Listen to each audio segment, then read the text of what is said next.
All right, Nature Start Afro on the left side, Nature Start Triggz on the right side. A Nature Mirror. Woohoo! Let me get a live PvP running. Okay. Not sure how much they played this map.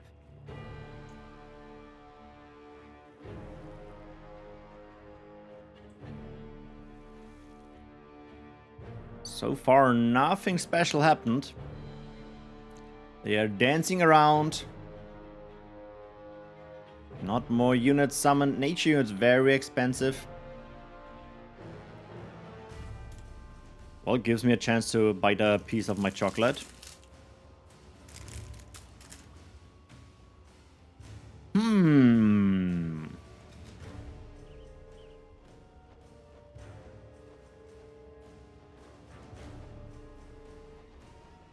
Okay, by now there should be around 200 or 300 energy here.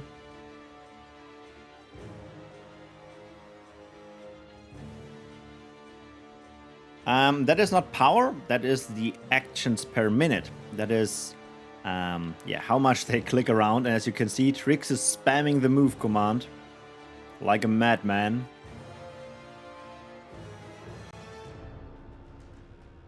Alright, we see Stonekin versus Pure Nature. Who needs tier 1 fights if you can go tier 2? Just something here. This one goes there. Alright. And tier 2 units getting spawned. Triggz turning around, seeing the problem I have approaching.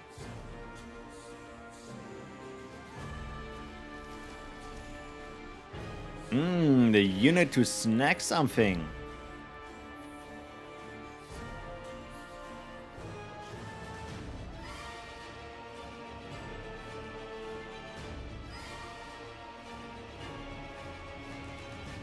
Okay, more power wells. And breeding ground as a counter will pay off in the end. The middle position is great for breeding grounds. Ooh, and that's expensive unit.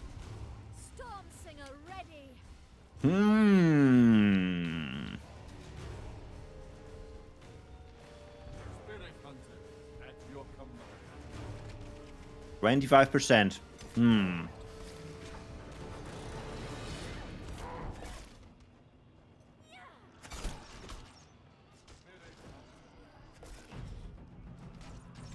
Nice oink here to buy a bit of time.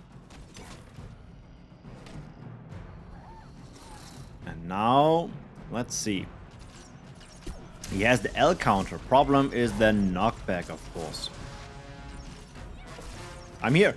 Hydra! You are being searched by Majora. Please start your match.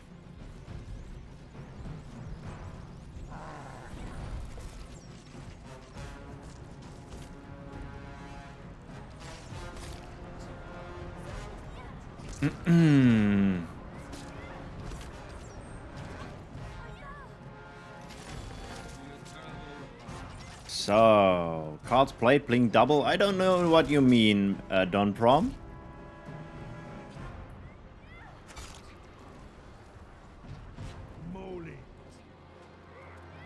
Yeah, we currently have 2 views. I wanted to test that out. We have one is the amount of cards played, and the other one is just the order from the last, I think, 8 cards or so. That might be a kick on that power well.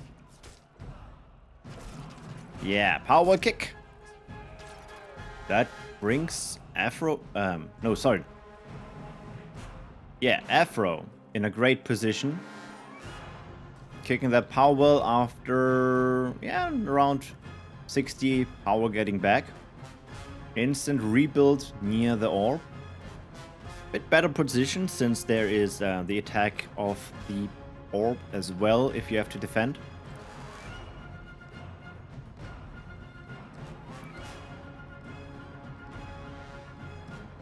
Nothing has been summoned yet. Maybe budgeting for energy. Well, big big forces getting summoned. Maybe another spot for Powell or tier up.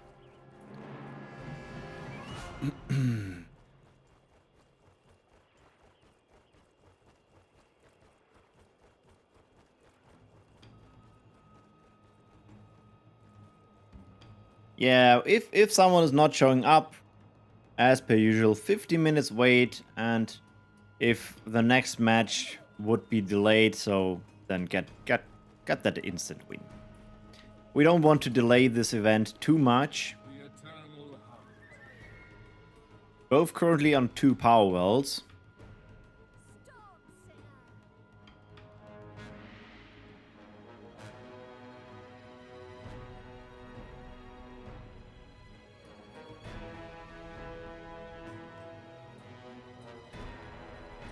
Not a big battle is going to...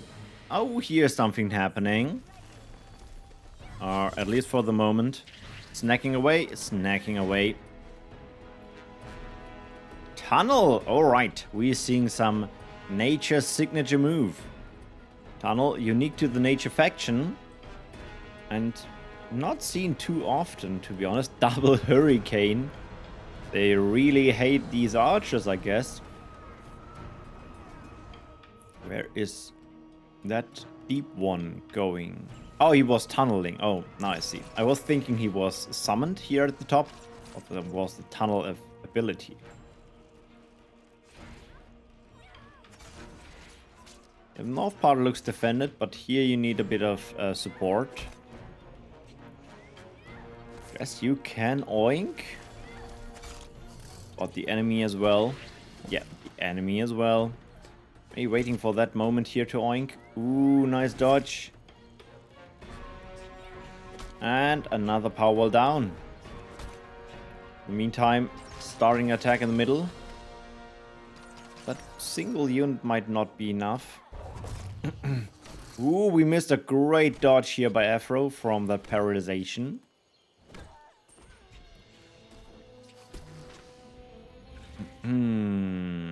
Will that power wall fall as well?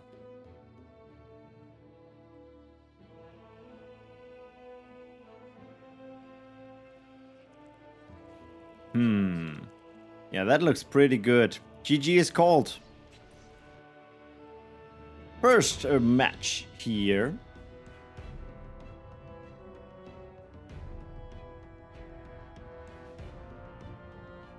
That goes to Afro. Where shall we go next, Triggz? Wondering why that thingy is not working. Let me try something.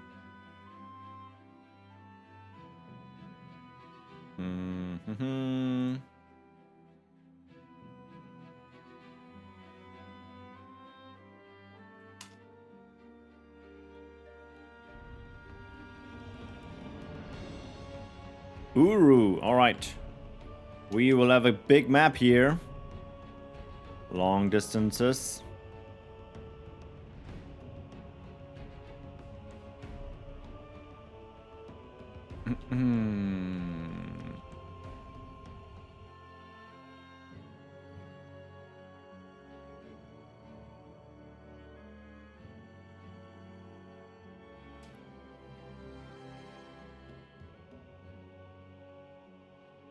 Will we see a switch in decks? Excellent question. Some reason that live PvP thingy is not working at the moment. I'm not sure why.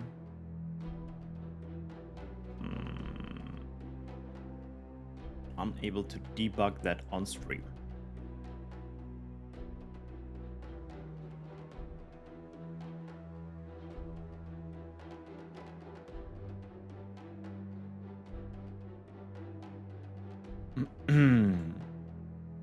Triggz has to get ready for the second round.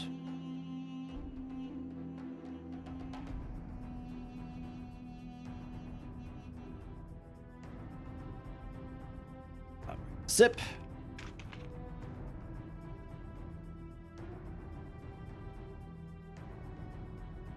Okay, looks like He needs a second.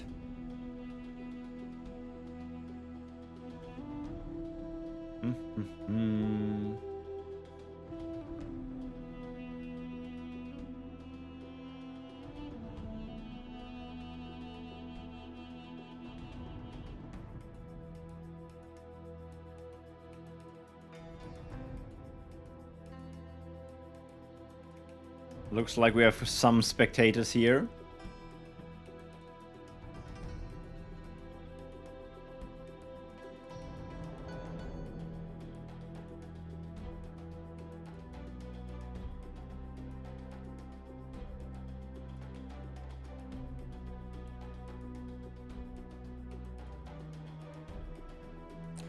Old school guy. All right, let's go. Second round.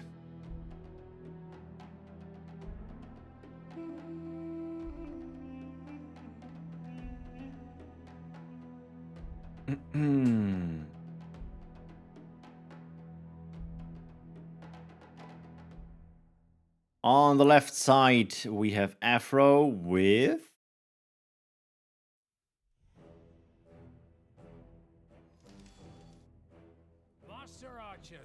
Carifrax, I'm out. What? You still have a match to play. You're in the low bracket. And Triggz Frost start. Go Frost on this big map. That sounds like a lot of walking.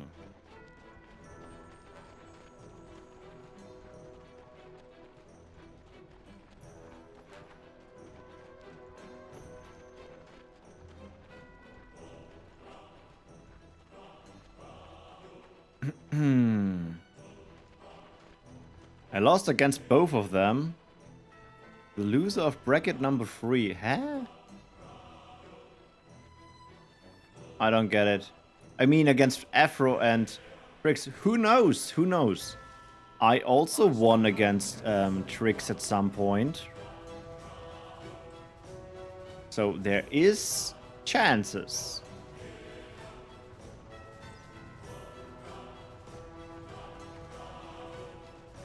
I think I also won against you, Carifrax, at some point. So who knows? Maybe a bad misclick.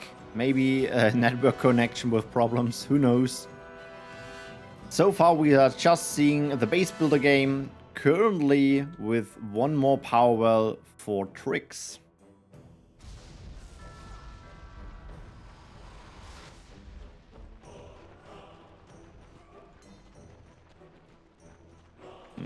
Looks like he will get them sniped.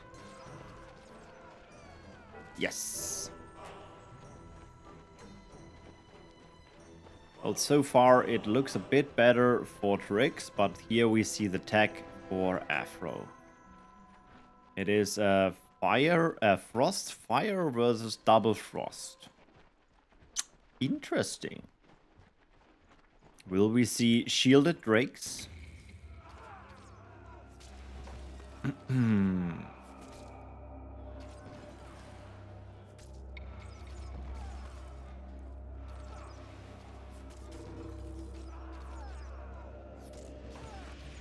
We will see a Mountaineer. And a bird.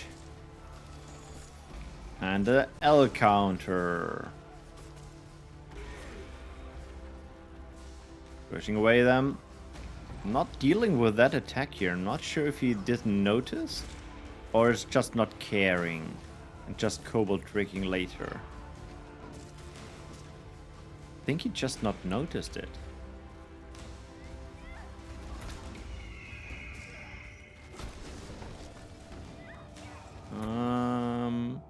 Yeah, that looks like a kick power in a second. Just in time a shield here. And Cobalt trick in the last second.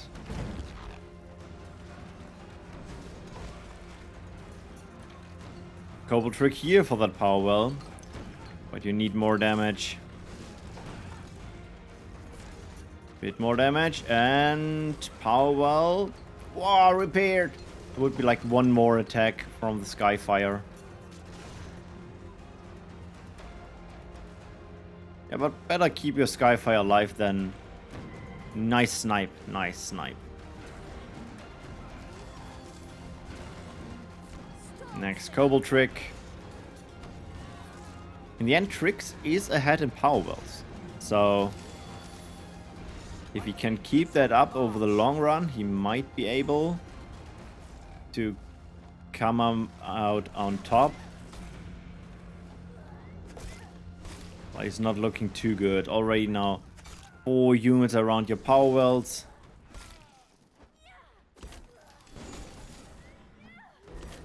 Big freeze. That area damage is nice. But he is dying too fast. He is dying too fast.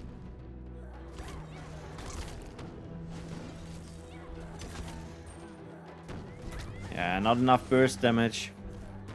Problem of Frost. Whole trick to keeping it alive.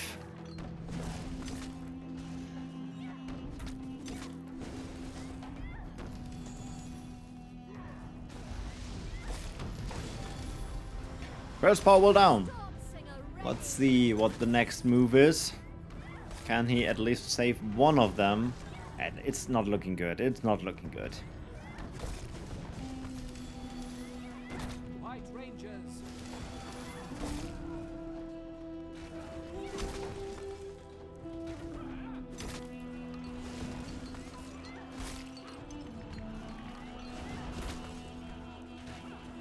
Double White Rangers. Will it be enough to at least kill the Drake?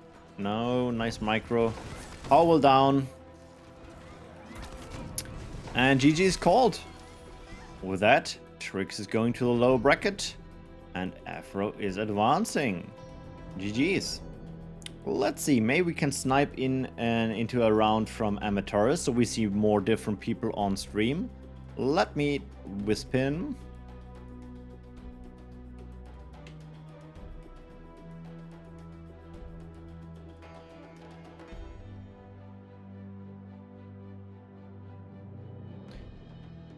Else, there would be also Nautic we could join. Let's wisp him. Oh, Armatores was answering.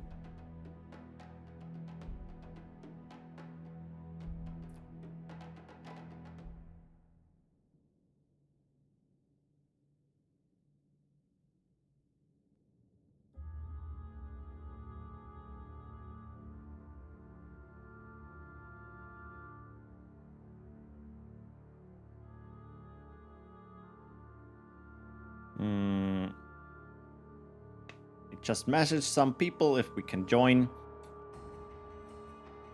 Can see the same match players again. Waiting for my opponent to choose a map. Oh, all right. Wisp.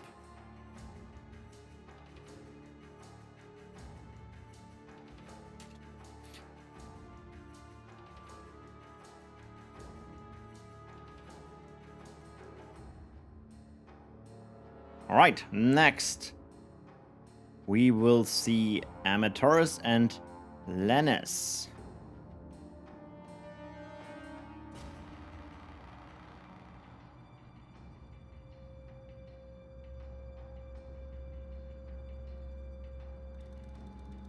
They are figuring out which map they want to play, and we are going to Elion.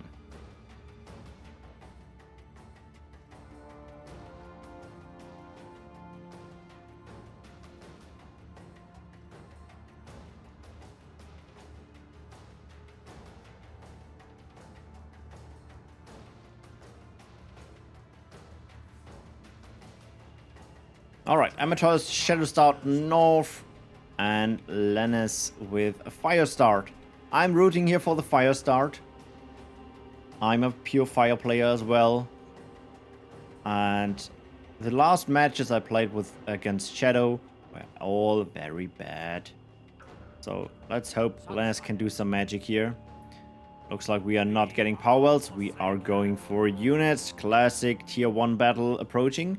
Interestingly, with double scavenger, normally you go for more units. Big nasty? No nasty. Alright. There's the nasty. Yeah, in the end, he has one bound unit here. That is not too helpful. Playing with mine. Okay, unconventional strategies. Nice dodge.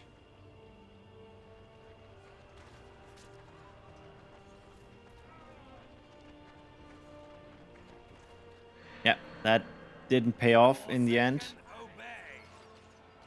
Oh, get out of days. Yes, out of days. Be careful to not trigger. That was close.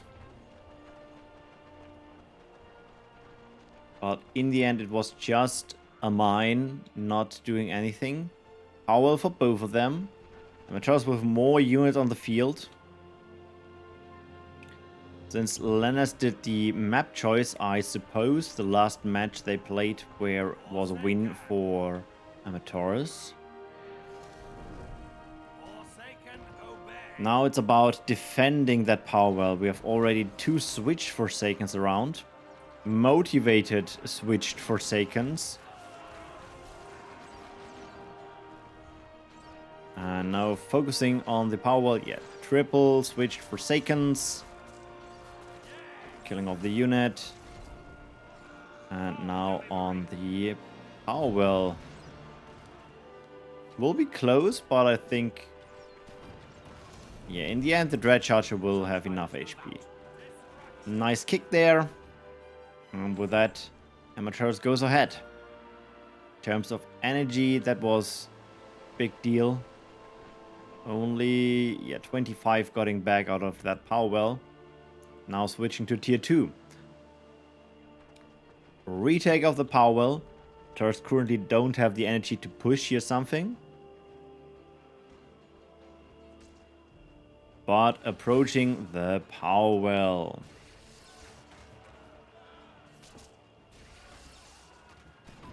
Oh, he's focusing on the orb. Tier 2 up in 2 seconds. What we'll see to defend. Storm Singers. Great M counter.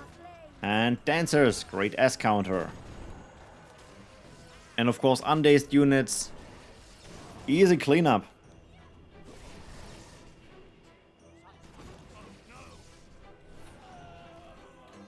Well, at least it got down to half HP. Also, a Nightcrawler switched at these power well. Don't think he will be able to save it. Yeah, reinforcement arrived.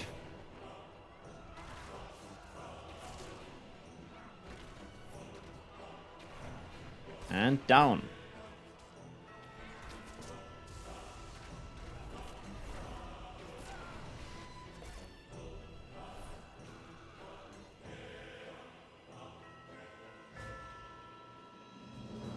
And that's it. GG. Amateurs advancing. Let me see. Next we could try to jump into Nautic and Majora's match. We can try to message Majora if he is already fighting.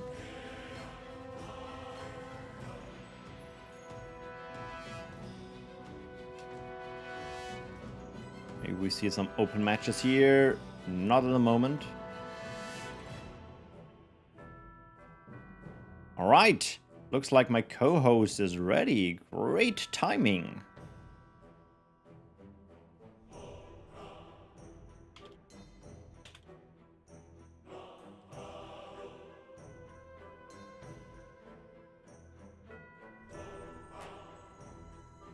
Alright, Majora is already fighting, so we can try with Nautic.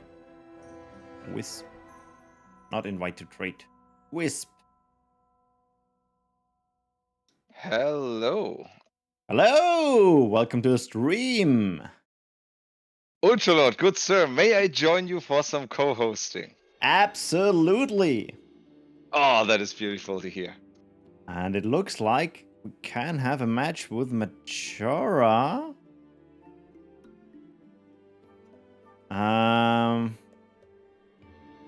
With the legend. Yeah, it's Toggy. Oh, it's been a long time. You know, being a legend usually just means that your back now hurts. That's everything. Let me get Nautic also in that group. And then we go to Haladur. If he is replying, of course. Nautic, that rings a bell. Who was Nautic again? Yeah, he was a PvP player. I'm not sure how active he is. We already missed crazy matches. Like the first pairing was Afro and Triggz, or SK Oh, that is and a high-level match. Carufax. Wow. Okay, that is insane, actually. Yeah, there was some RNG like, ooh. So, hey Majora, hey Ethan, hey Armatores, hi guys, hi Afro if you're listening. Was Nautic Navarre? Can anyone confirm this? I mean, all the info I have is just a whim or a thought from years ago. I thought Nautic was another nickname of Navarre's. Is that correct? Yes, Nautic is Navarre. Damn, I still got it. So, yeah, we are looking for... Oh, no, we need the light. Sorry. Majora is fighting the light, and I think he's not around, The right? light. Oh, he was a delight back then with his Pure Shadow and Shadow Nature decks. Yeah, but he is not... He's not here. Which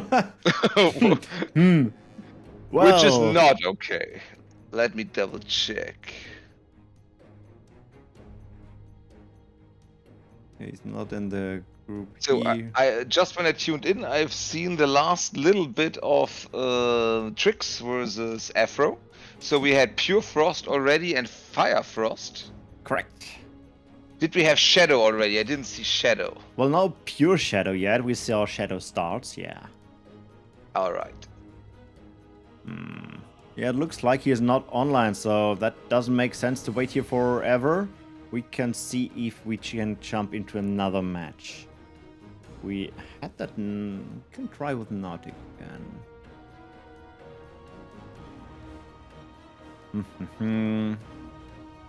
Wisp.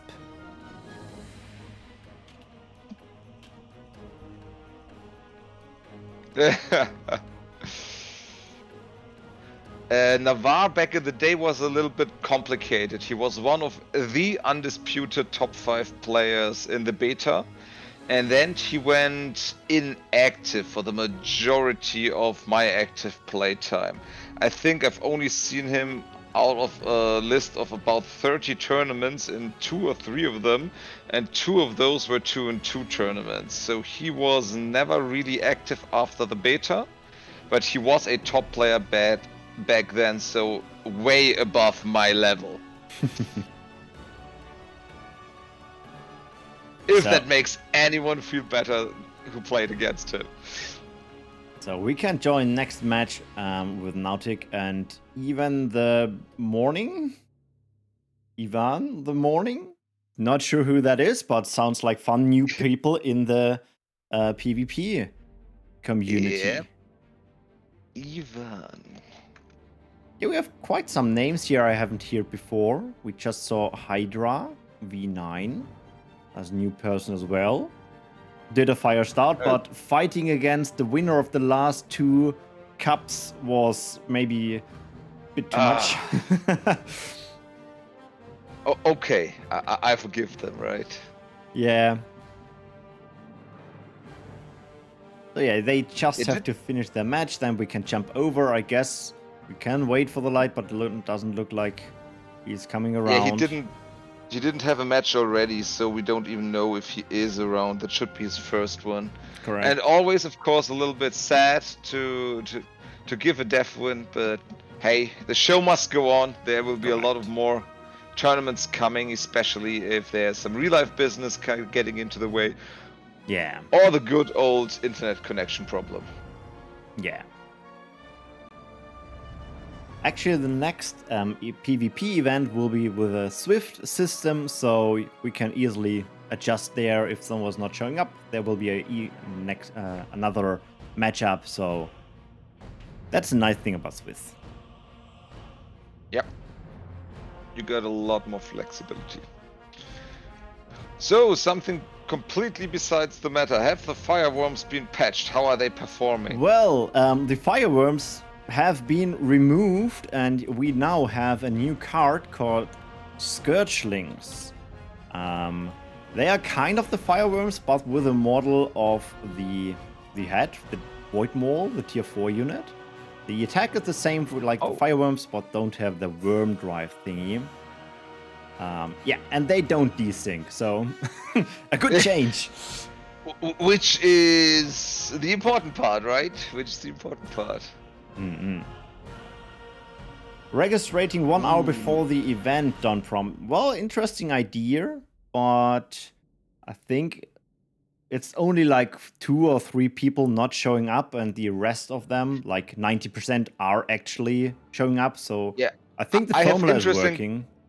I have interesting statistics regarding that, because we tried exactly that back in the day, and it did reduce, you're completely correct, the amount of people who did not show up.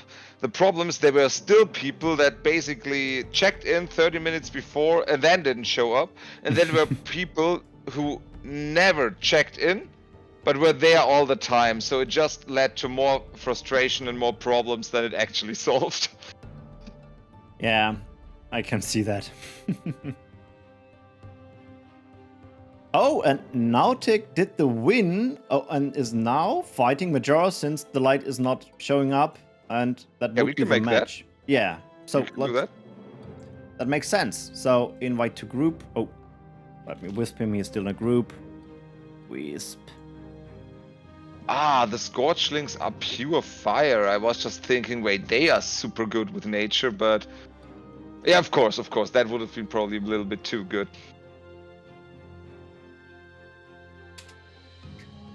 Okay, that is then on. Let me check. I think see my.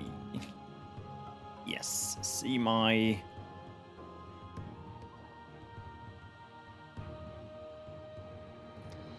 Invite Nautic.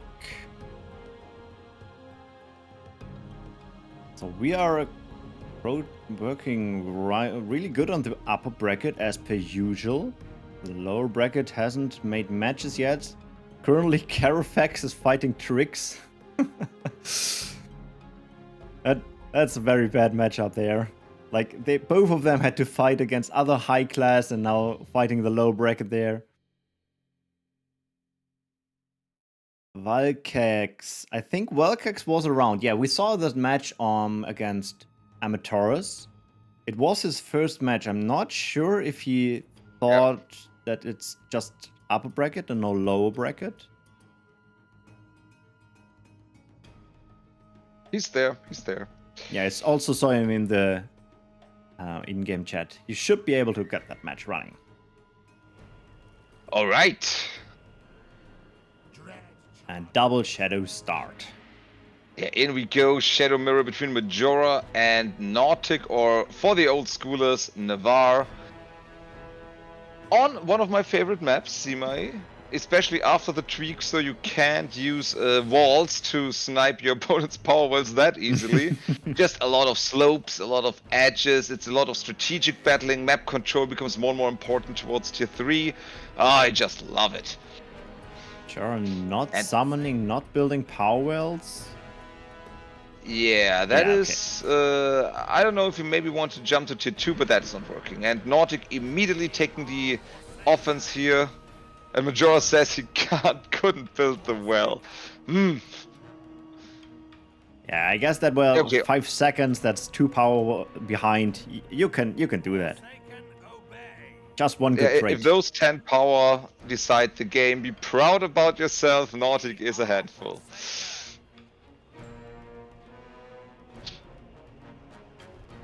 Looks like Nautic is not interested in fighting near the power well with undazed units and is falling back.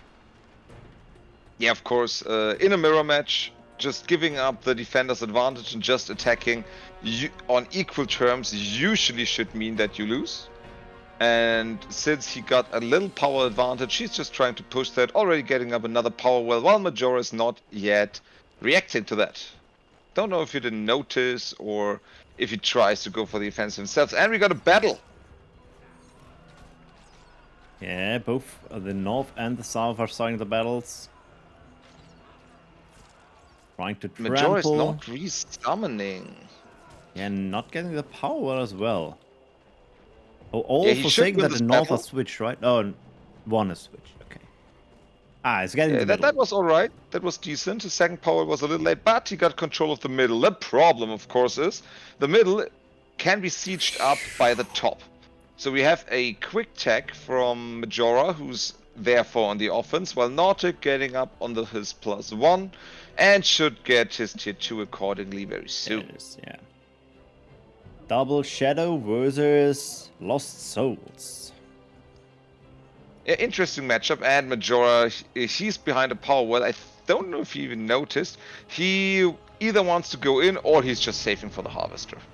Okay, power well is built, so no Harvester for the moment.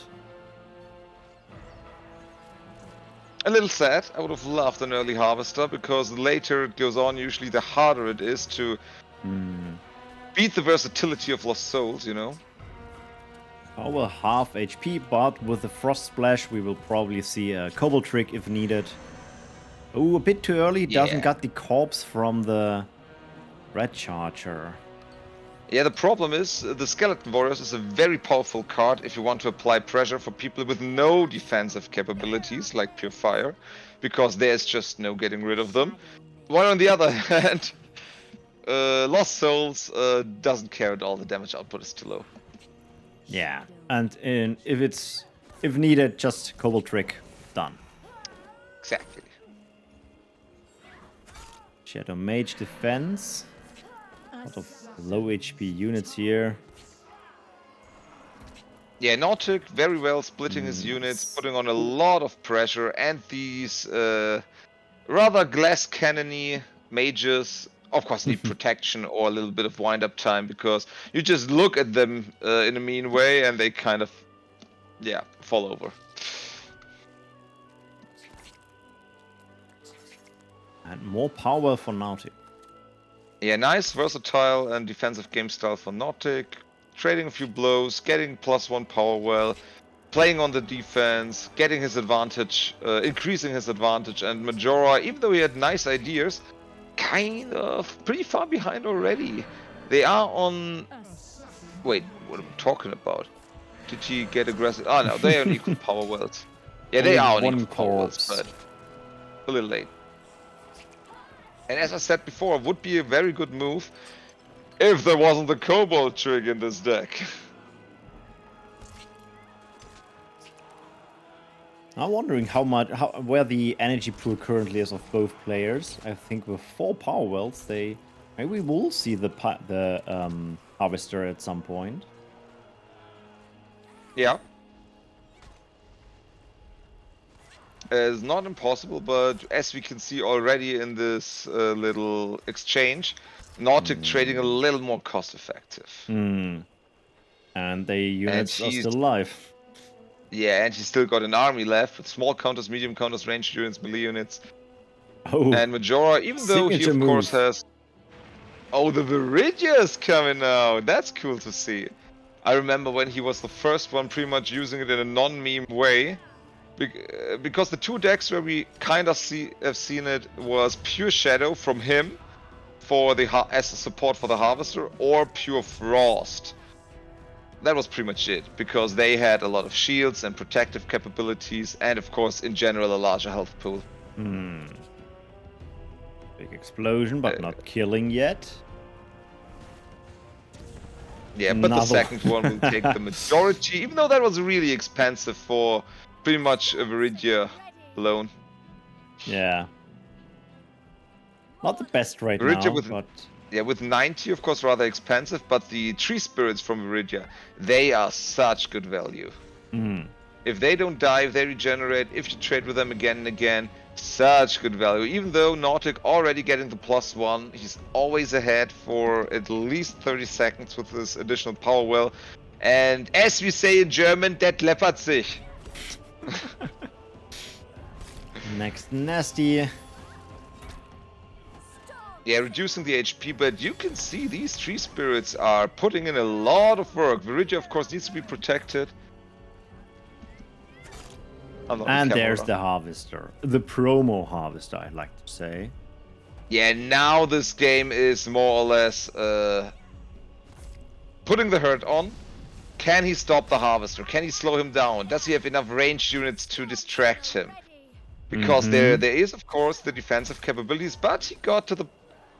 Is he immediately going for the monument? Is he trying to trade? Because with the Viridia around... Oh, the evil ground, because I don't exactly remember, and double hit and everything's dead. Wow, but he killed one power in the meantime. Not the best trade to lose a 300 unit, but yeah. It was expensive, but I admit that was... he also tried with the Vortex to put the units aside, but the counterattack should be insane from Nautic. Mountaineers up. Double. Double Mountaineer, oh lord. That is so hard to defend. Next. Okay. Defensive Harvester, here we go! But no. Yeah, you just freeze him, you run circles around him, and now the high damage siege units connect with the power wells, and that is usually bye-bye. Yeah, now triple position getting attacked at 3 positions. Yeah, with pure shadow you just cannot deal with all this at once, especially as soon as you overcommit any resource, it's just getting disabled and the other 2 regions getting more and more sieged up. One power well is already fell, the second one is, let's say on 600 HP. And yeah, this harvest is just not moving at all. You might be able to save one power well, yeah. 200 HP left. The left one, I don't think you will get that. Yeah, two attacks left, and that is not something you can stop. So that's 1 power well kick, 2 power wells in, or 3 power wells now in response. And yeah, this Harvester needs to go absolutely crazy. Ooh, yeah. Global trick, shields, and freeze. He doesn't have a good line here. The freeze is not nasty. It's just so frustrating to look at your big, beautiful XXL Harvester, who just gets destroyed and shut down over and over again. Yeah, really for a bit of passive healing. Even the gifted teleport for the additional healing, so this is actually quite nice and quite a lot of value. But for this to be kinda equal, you need equal power wells. Otherwise, it needs a long time for these heals to get their worth. So what we see as a defense, will we see again? Yeah. Yeah, we have. Yeah, that is pretty much the defense, nice but you dodge. can counter it with jumping to the top. And that is now painful to defend. Yep, just buying a lot of time, no doubt about that. And the Viridia, of course, even against Nightcrawlers, are really hard to keep alive. Wait, is that a treasure wagon? That is a treasure wagon. Actually, a not bad counter for that thing. But problem is that tier 3 is getting built, so... Yeah, around 15 seconds and you have a big problem. Yeah, and the Harvester is dealing a lot of damage, but he will be frozen again as soon as he touches anything important. And yeah, Harvester, not as big of a boy if tier 3 is involved, huh? Nah! Great dodge. Yeah, that was on point. Problem, of course, is you blocked yourself a little bit with that Vortex. And now you need to get through a tier 3 defensive spell, the Ice Shells. And that is hard to do. He is working on it. Unholy Power even.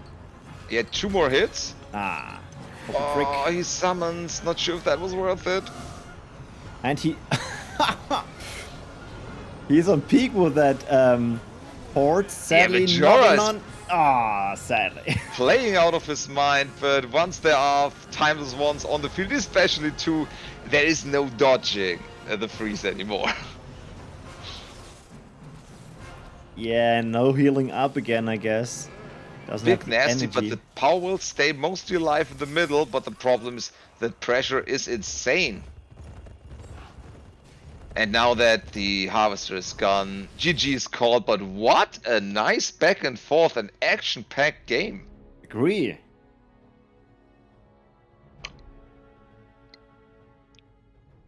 So let's see where we go next.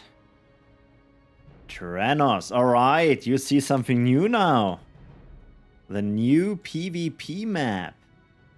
Ooh, I don't think I've seen a competitive game on it already, so I am super hyped to see what the new map Taros can do. So we have the 2 teleporters. Maybe we will see some use of it. The good thing is now there's an undisputed pronunciation of the name, right? Because pretty much all the other maps had different pronunciations, English, German, more Latin style, whatever. And yeah, we had no clue because nobody is around from the era who coded it. And even they probably don't know the correct answer. Yeah, they probably didn't even care. Maybe they just I like got the to a shape. website random name generator. Yeah, just like IKEA, we need, I don't know, Finnish villages for the furniture, we need Swedish, whatever names for this. And Nautic already taking a bit more of the map, Majora more defensive. I see getting your tier 2 ain't too hard, getting your tier 3 has a lot of places at least, so map control in the center is of course a big plus. But not mandatory, but I have no idea, so let's just see how the match develops. We saw there a nature mirror from Afro and Triggz on this map, and I think Afro was it who played ooh, nice nasty. Yeah, that A one hit breeding home. ground in the middle, and that was pretty smart since that map is not too big and you can go to many places. Wow, the nasties from both sides on point, and they are more or less retreating. And yeah, Majora needs to be careful because the opponent's units are very soon safe near the buildings, while his are out in the open. And talking about out in the open, here comes the Red Charger. And yeah, I don't know, the splash attacks from this melee guy is way better than the Scavenger. Ah, okay. You killed Decent. 3 of them, Three that was squads. good. Absolutely worth it. And the opponent's Red Charger almost down, so if there is a follow-up, it could be nice. But he already spent around... He spent already more power than his opponent just to make this happen, so... Yeah, better go back, get your +1. Yeah. Play the long Equalizing. game. There is no quick fix or quick win against the top players from back then, and Nautic sure is one of those.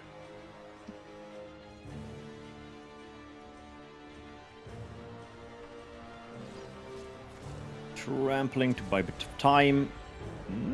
Not the That is best, a nasty. lot of Forsakens that are frenzied. But okay, that should be defended. Both are at 2 power worlds, so yeah. If there's an advantage, then it's very slight towards Nautic. But this is still anyone's game. Unless, of course, there's a follow-up and there's no repair yet. But, oh, the nasty was really good. The problem is that if there's no follow-up, Yeah. 3 squads barely kept alive would be And so there's much the body value. block. There's the body block. Yeah, there's a body block. Oh, this feels so bad. But on the other hand, these guys have nowhere to go. So the Dread Charger will close in, but oh, never mind. It got more or less blocked enough. And go for it. No. Not enough. And that's the problem. Now that a nasty fails, you are so far behind. The investment was insane, and it did not pay off this time around. Ooh. Yeah, Nautic with +1 a power big will swing of tempo. and 4 Forsakens. 5 Forsakens. Yeah, that's scary.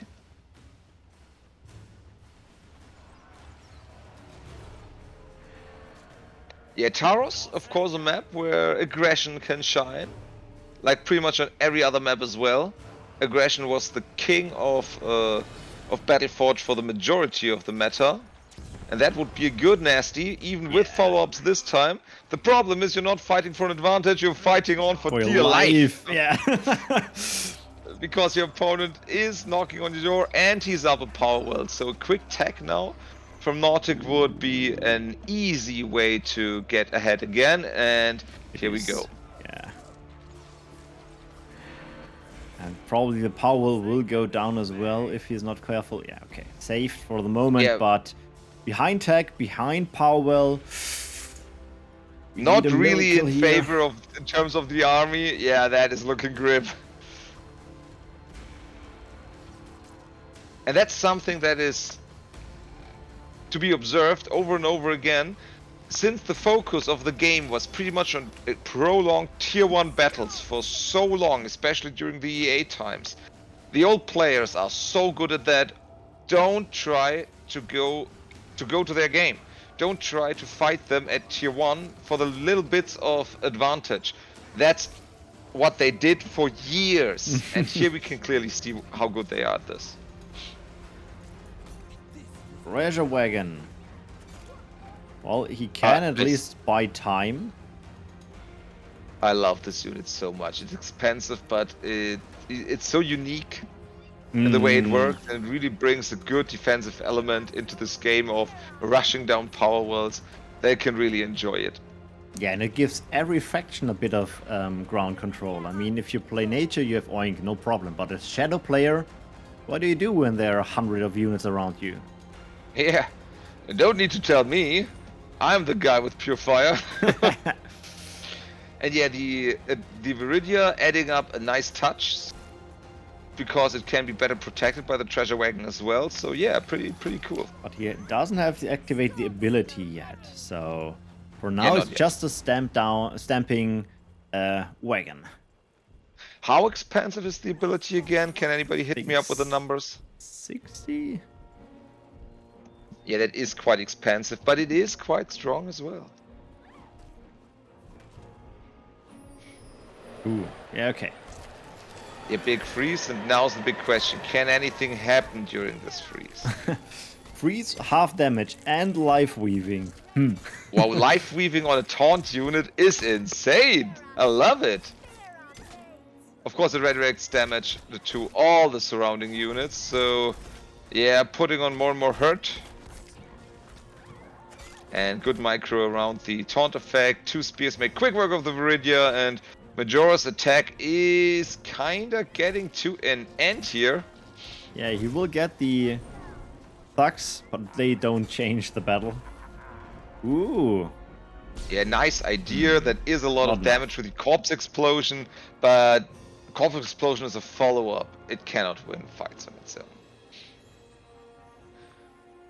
And now the counter attack from Nautic is coming, and I kinda fear a little for Majora because he is down a well, 2 wells this time. 2 wells. He's down in tempo, and yeah, this treasure wagon is pretty much He's just buying time prolonging here. the inevitable, yeah.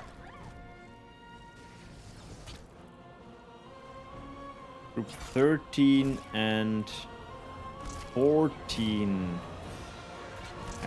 I think 14 is not around. I think the light didn't show up and applesauce, so we can do a default loss there. But Triggz is around, and even the morning, I'm not sure if he is around. I think he is. He fought against Nautic before, so that match should currently go ahead.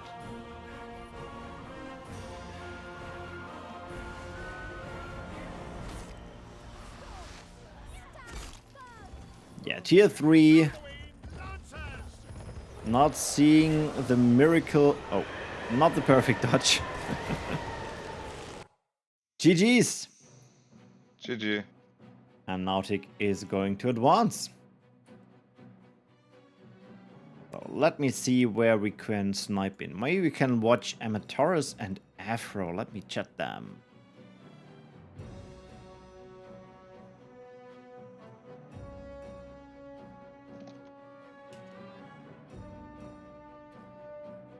Meantime, let me open the bracket for the stream so you can see what I do at the moment. Here you go. So, as per usual, the upper bracket is advancing quite nicely. And the low bracket are doing their fights. They're doing their best. Yeah, they're doing their best with SK and Forsan there and Triggz fighting.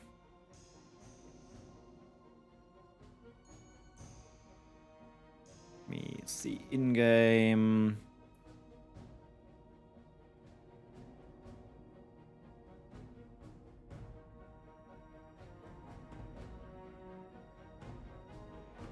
Check how long they probably need for the next fight.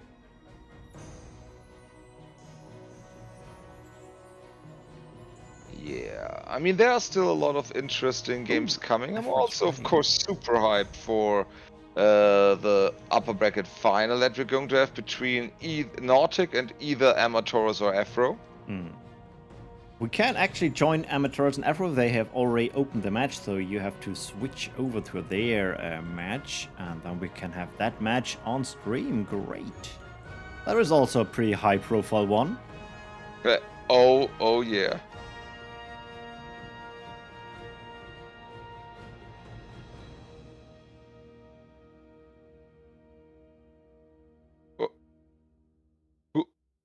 Who the hell is Shrimp the Pimp? Big shout out to the man, what a name. He is quite new to PvP, but he was playing with a group of skilled people and was observing and asking questions, so I wanted to convince him to join the event, but I think he was scared since he was watching the pros. Right.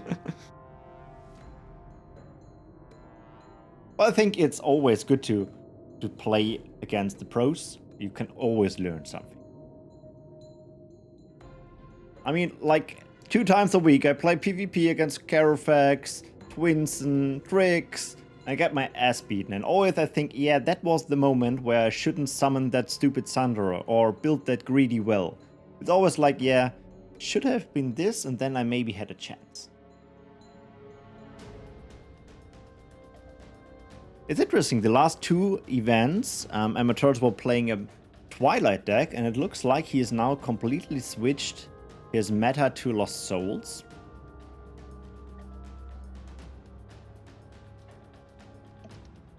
I'm curious what he was missing in his play style there. Yeah, there are several reasons why somebody switches decks. And the most common one, besides all the I'm missing something, is you lose against the deck so often that you're getting so fed up that you just join them instead of beating them. I see, I should play Shadow, I see. I actually got the free PvP deck for Frost just to play around a bit, since I think I'm more of a defensive player at the moment, so maybe Frost is more my thing. But I lost the last 3 matches, so maybe not. But while speaking, it looks like we have here a fire start now from Armatores and a nature start from Afro. Are they baiting with their image? We will see. So again on Seema, we have Armatores on the bottom left with Fire versus Afro on the bottom right with Nature. Fire versus Nature. And we immediately see some summons from the Nature player. Do we see a big, nice tier 1 fight? I'm very looking forward to that. The last time Afro went directly tier 2 when he played Nature, so we didn't saw tier 1. Yeah, the big problem with Fire versus Nature is, of course, once Nature snowballs, the Fire player is done or needs to switch to tier 2 ASAP. While on the other hand, of course, one eruption against dazed units can simply end the game as well. So it's very volatile tier 1, especially on higher energy count. One mistake can delete you from the game. And yeah, I personally love the early tier 2s in this. Great micro. Good start here. Getting a lot of damage in, not dying to the immediate eruption, and that usually means that the fire player is suffering heavily. Yeah, but the the follow-up second eruption is worth it. But still, Armatores on the run. These units will be hunted down by the Swift Claw. And of course, a Shaman is just insanely good. Because he can attack, he can defend. But most important, he a cute boy. And middle Chunky taken boy. for the nature player. Yeah. Not the worst, because especially if you're a pure fire player, I don't know what he plays. The top can be used for sieging up the middle. So it, from time to time, is even pretty nice to let the opponent take the middle.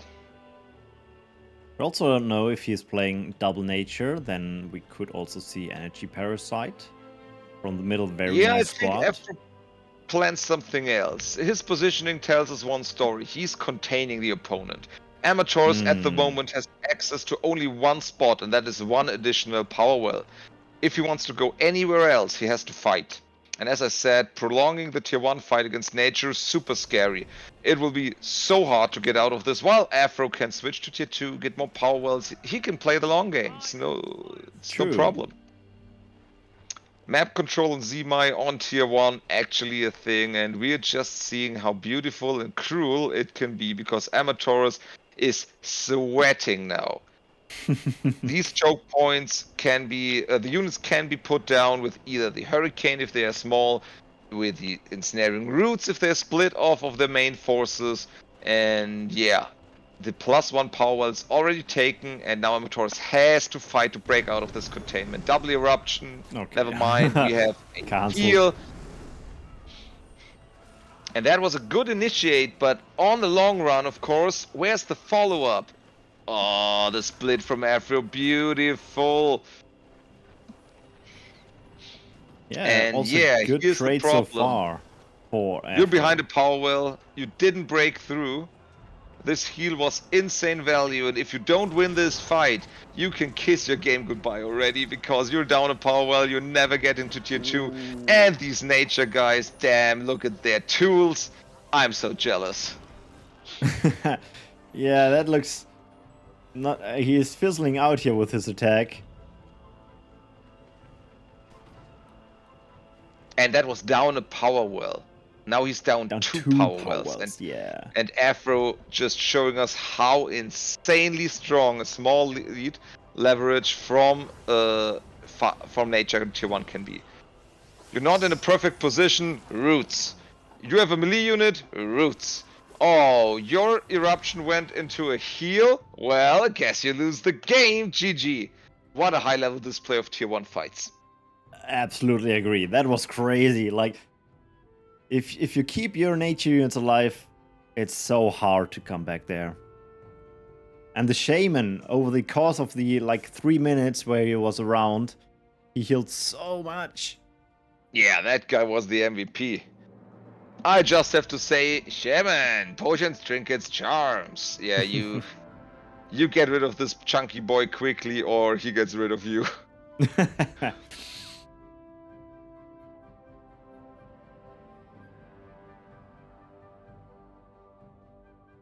Okay, let me check the lower bracket.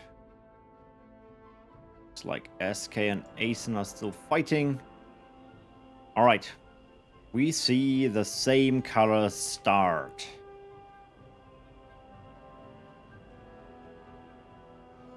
Fire Mirror, never mind, not Fire Mirror. Fire in the north versus, again, Nature in the south. And this map is much more open. Pretty much impossible to keep a tier 1 contain here. And of course, we usually have the big fight on the middle. Amateurs rushing in front, so the freshly summoned units cannot join just now, but... not... Oh, Just he in barely time. got his Scavenger out without being put under sleep. And that, of course, would mean that he cannot really save the Scavenger. This He is not summoning or not building. He has so much energy. A second Scavenger from home? Oh, this is not working. I think with a single roots, this is over.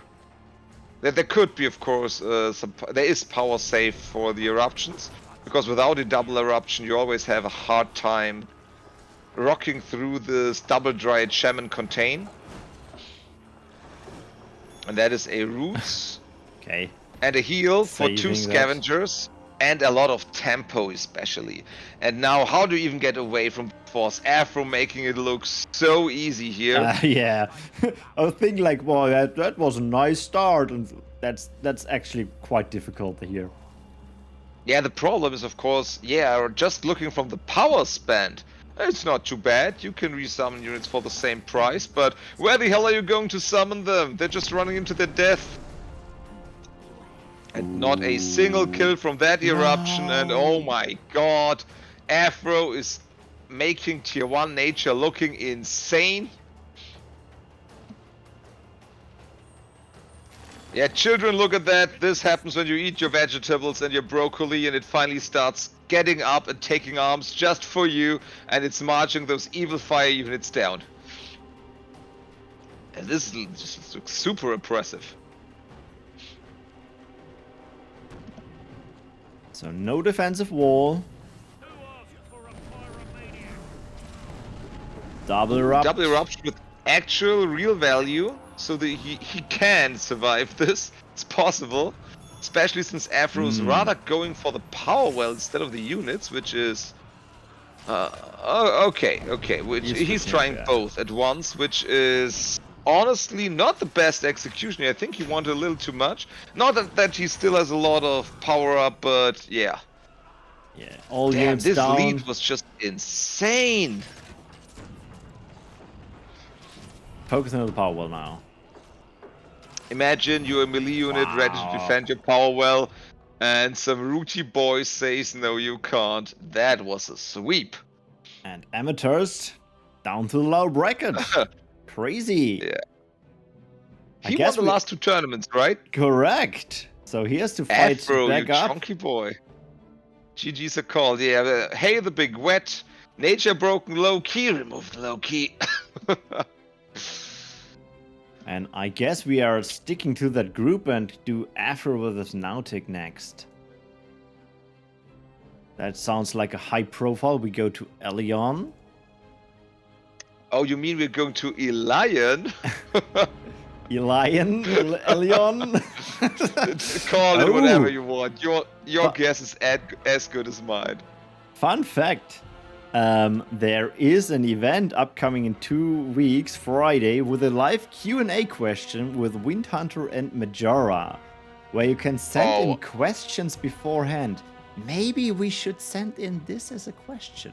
What is the correct pronunciation of the maps? I have to prepare some beanie questions, especially about the stuff that was known in the beta that never got fixed because it doesn't matter. So let's take that up again. Yeah, send in that question. That's the chance.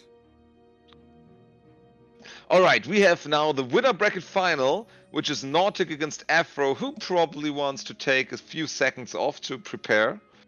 So everybody get your, I don't know, get your water ready. It's Sunday. Get your beers, get your wine. Enjoy the show. Get your chocolates, your cigar. I don't discriminate against. Because we are having a banger of a match here.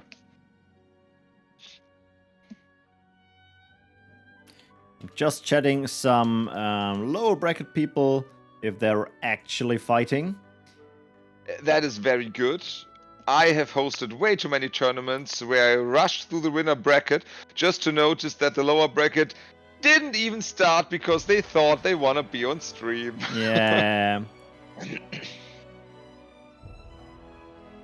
I can also remove the light and applesauce from the rankings since they didn't show up. Good. Yeah.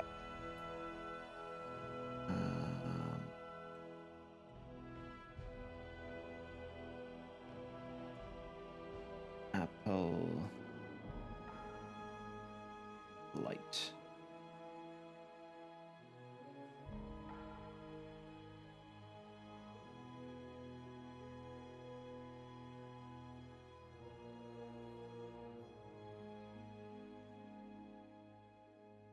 Okay, yeah, they're all are playing in the low bracket.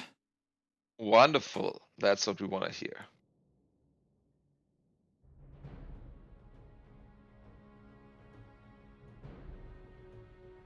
Alright, so far we saw Afro only playing nature, and this is looking like nature as well. It looks like. And a Fire Frost deck name. Well, let's see if that will be also Fire Frost or just a bait. Yeah, well, my most popular deck was not Pure Fire, which was in fact a Pure Fire deck.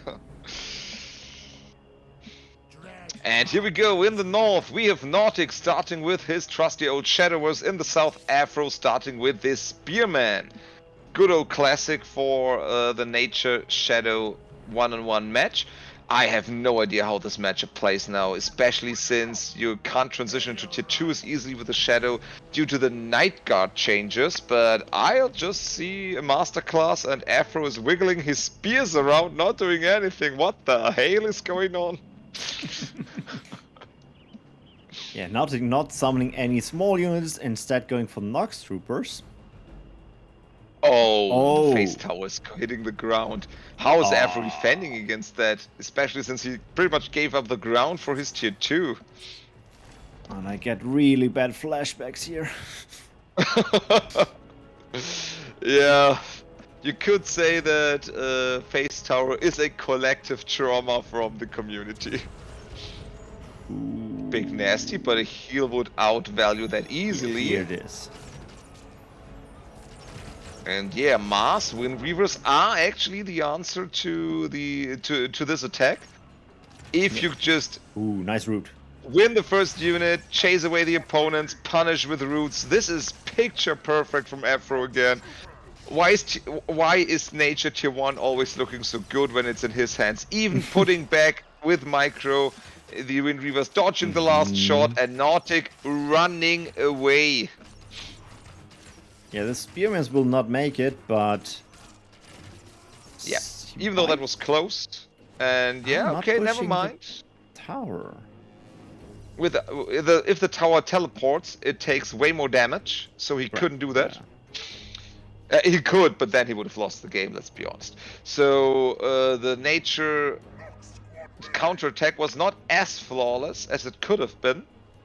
Of course, just on equal power wells or energy, rushing into a tower is not the smartest thing to do, but yeah, he took a decent fight. Yeah, Nautic is slowly but surely pushing in the direction of the base. Now, of course, it's about the ground you control. You need to make sure the opponent cannot take an easy tier 2, cannot take an easy power well. On the other side, this is possible, but with the second phase tower coming in, this is getting a little close for comfort, right?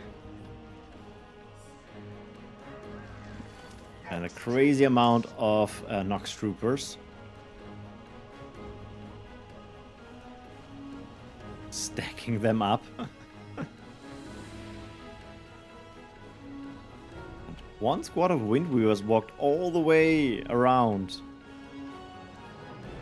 Yeah, he could take the middle, of course, just as one flanking Wind Weaver. The usefulness is, let's say, the limited. Small. Limited is a good word. It's a good a good word without too much meaning to it.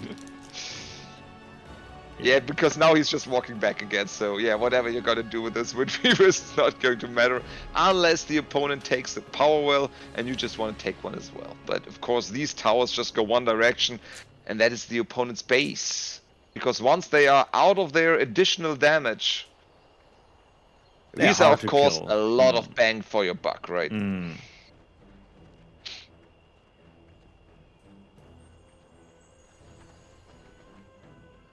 a power well. Now Arthur has to do something. I mean, he's still waiting for the defender's advantage, so that is not too shabby. A lot of Nox Troopers can get into nasty territory, though, where you can overload units just from afar. But he's, of course, more building on more towers. Because Afro could go into tier 2 here, but of course he has all his energy in tier 1 units. There's not the single tier 2 spell that is winning him the game easily, so he needs to fight first and he needs to fight well. And we got a battle. Nasty is not Good thing is... played. Motivating. Oh, these Nox Troopers with the motivate. That is so much damage. Yeah, not sure if you can even beat that. Damn, the values over the Split roof. shot is working quite good. So it looks a bit the equal. Nox Troopers are deleting everything, and the good thing is all the phase towers are still here, and they can just be repaired. Doesn't cost a thing on the long run. Gives 100% back into void power, and 3 phase towers knocking on your door is not something you want to see. Focusing, of course, not the easiest thing with the Wind Weavers, but here we go. Oh, he needs a heal. He needs a heal ASAP. This would be so much value. Whoa! What? No! So close. His short legs.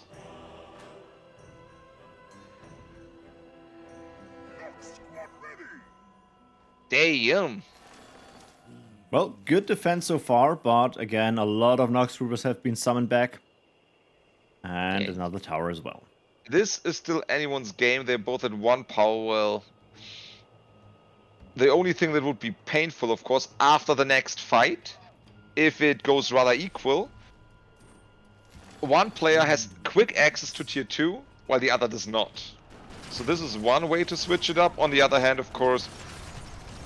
a hurricane?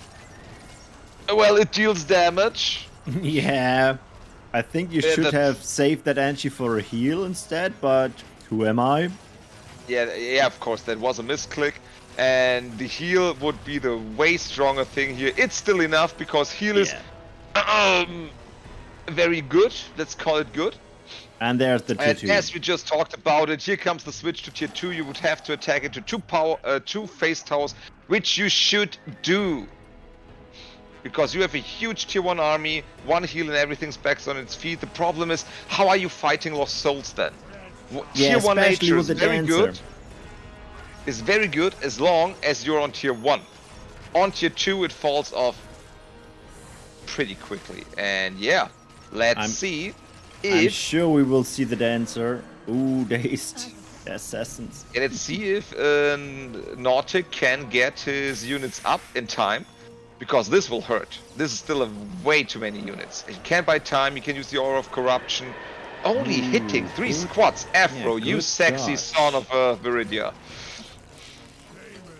Shaman, okay. Ooh, that is scary. Yeah.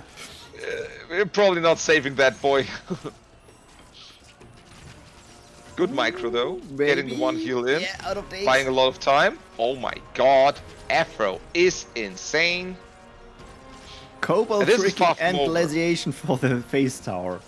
He really needs that tower. That on the monument, but yeah, they're very close together. So, and the shaman is still alive, by the way. This micro stutter stepping with in between the heals to just buy more time for the Wind Weavers, cost effective, and there is so many units around. Is this actually working? Shaman is now down, Afro. but that's a lot of units around your monument. Yeah, you can buy a lot of time with an Aura of Corruption, but Aura of Corruption is insanely expensive. So what do? You need units to remove the other units, but you're running out of time. Look at this. Your power well goes down as well. Your units are being non-existent at this point, and I think Afro has done it. He's just pushing home. Because as soon as you summon the counter, here comes the real hurricane, also hitting the buildings, dealing 10 damage away. But the army's dwindling. Look at this. Not that it's a problem. You have the to heal. orb goes down. And the tier 2 falls. The power well is going down. And yeah, no dancer. I was expecting Lost Souls playing dancers.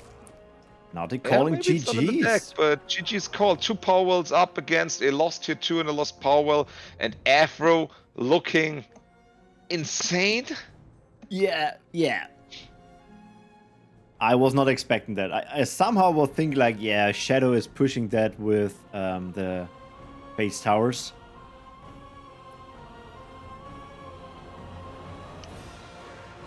What I liked most about this match was the statement, oh, you went to 2 and are summoning a Nightcrawler? Look, I have a unit that can go toe-to-toe with it, the Shaman from Yes! Tier 1.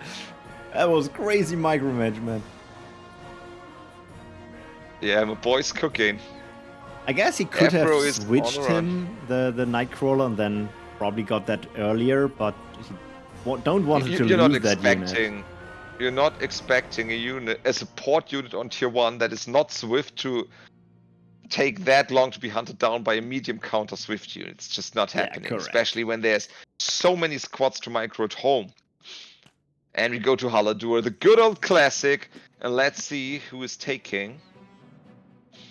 Will it be a 1-1, or will we have a winner bracket winner going on to the grand finals? Nautic versus Afro. Damn, this was high-level play. I am so hyped for the next one. Yeah, we might see a deck switch here. In the meantime, we have Armatores versus Triggz in the lower bracket. Also very juicy.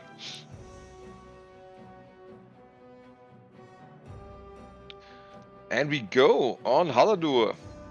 I think I've seen a deck switch.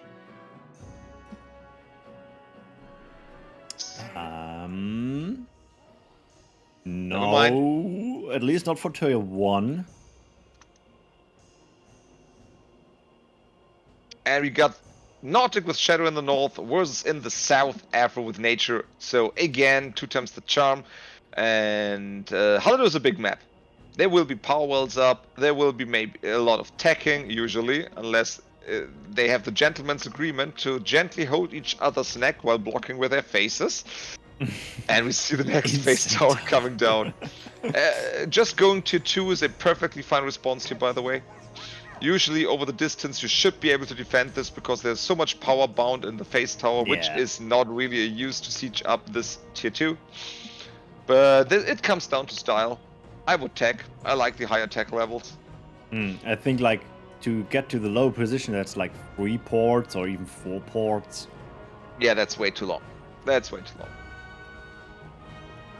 But on the long run, of course, if you just think anyway that we will fight in the middle, because we'll have 1 or 2 power wells, we'll have our Tier 2 there maybe, the face tower is just mobile enough to be a menace there, especially if you stay in Tier 1, so it's fine.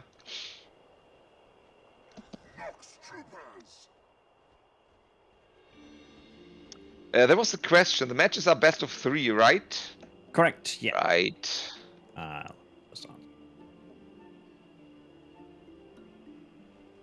So, both taking another power well.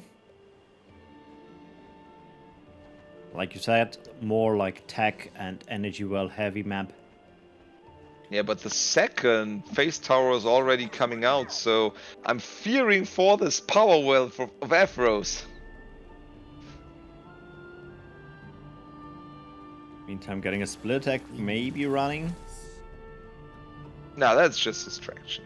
I mean, of course, it helps because the Swift Claws,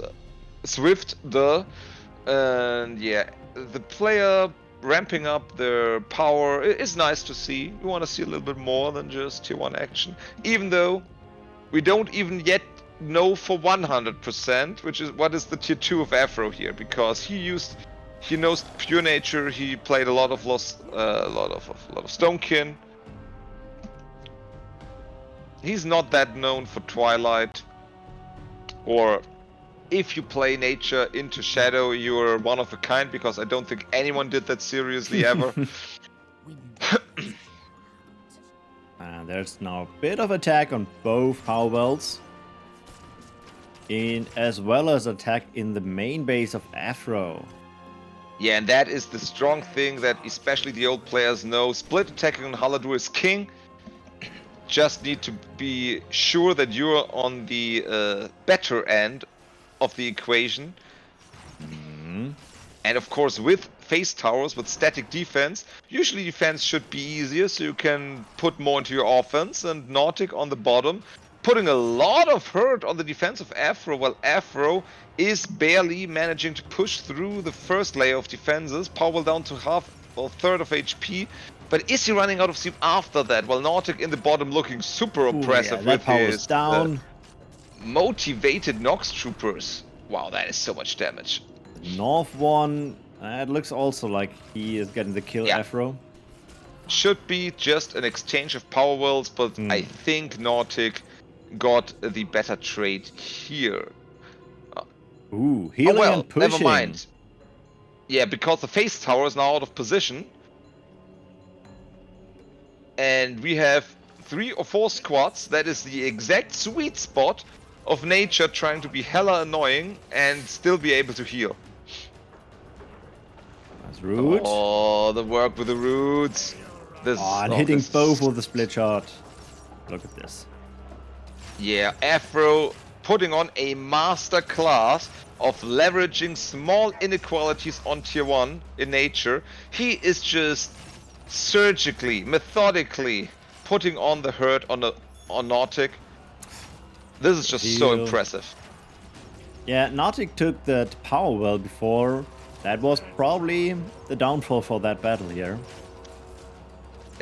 Yes, with the addition of an out-of-position face tower not doing anything. Well.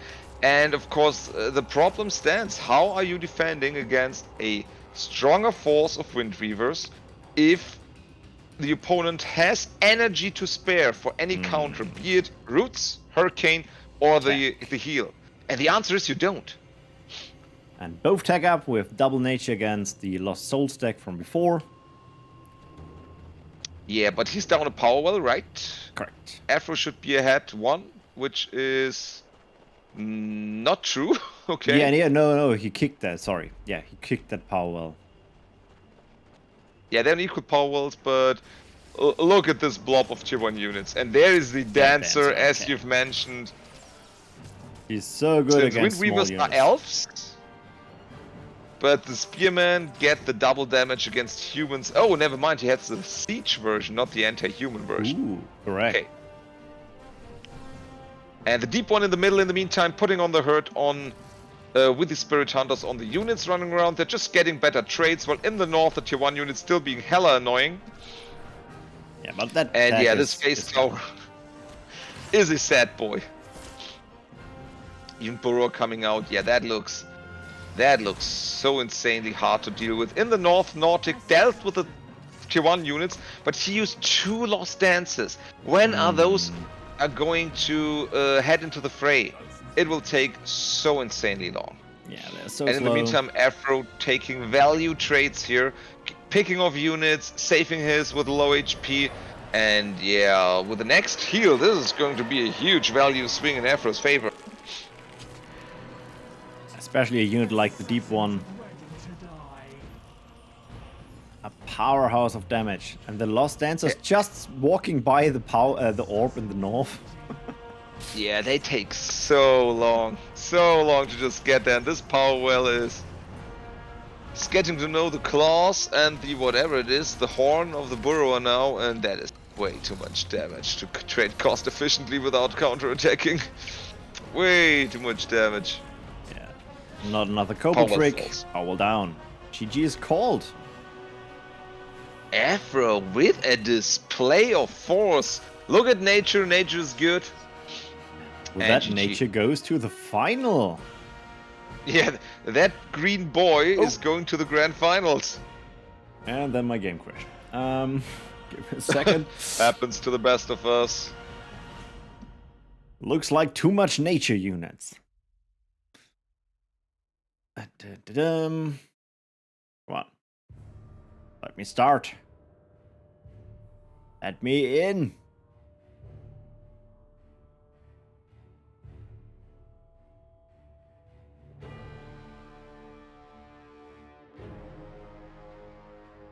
All right.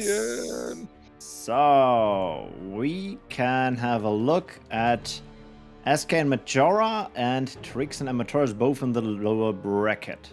So let me see if there's a match open. Oh, SK has a match open. Let's jump over into their match. Sure. Great. Let me just ask. First match. How can Street King's title be the God of Fire? What do I have to do? I have also God of Fire. It's the title of this fire season. So with the season module, but I don't want to scare you. That is the last thing on the season track. So you need the I have to play maximum PvE points. for that. Yeah, but I hear that you can also get the stuff from the relic shop. So you can buy Right. that later after the season. All right, it will be the first match between Majora and SK. Good luck, have fun, boys. This is going to be a good one.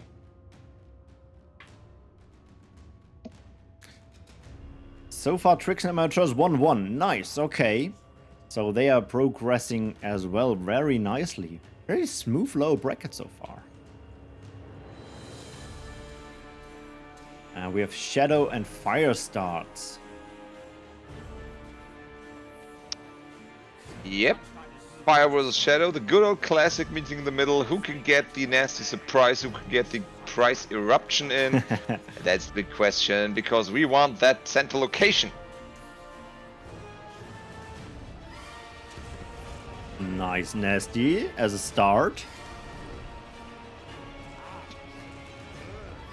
A decent one frenzy, and Majora's not looking too shabby here. If he can Can you finish off snipe the it? scavenger. Yes. Oh, Close. that was close.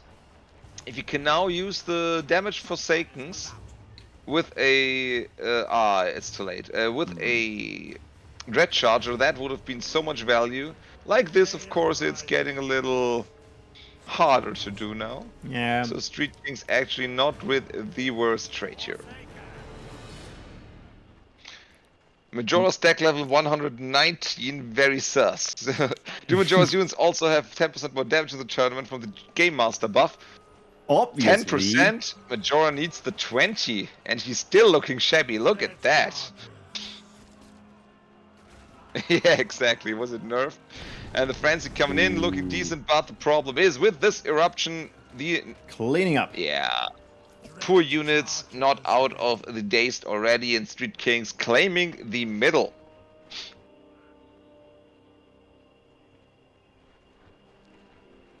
And the power well in the middle.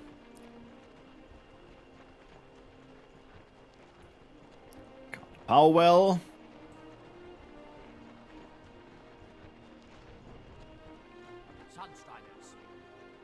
Or Sunstriders. We are forsaken. Sunstriders, gear up. He's not looking like he is scared of nasty surprises.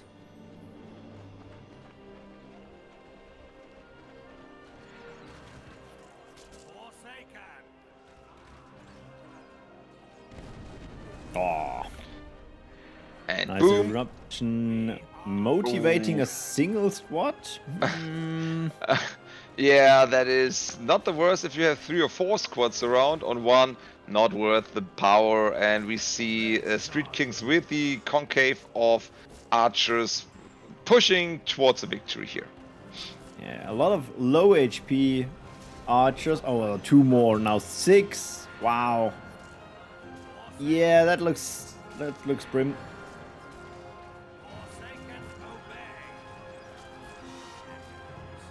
Guess he is not playing like ref blades for an S counter.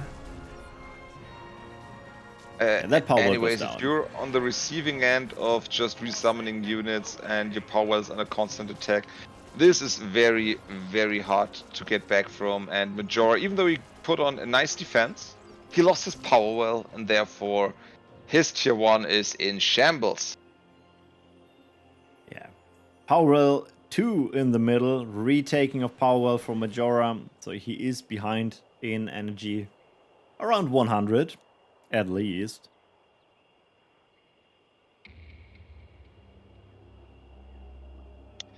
Yeah, nothing is impossible, it's just getting harder and harder, you know? Sunstriders, gear up. And second round of split attack. We are forsaken. Sunstriders, move out.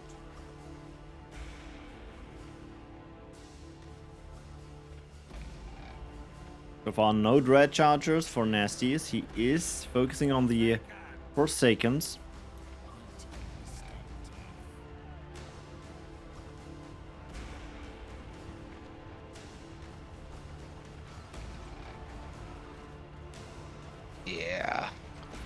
The problem is Street Kings doesn't need to push here. He can still, with aggression, control his opponent's movement, and he can control his opponent.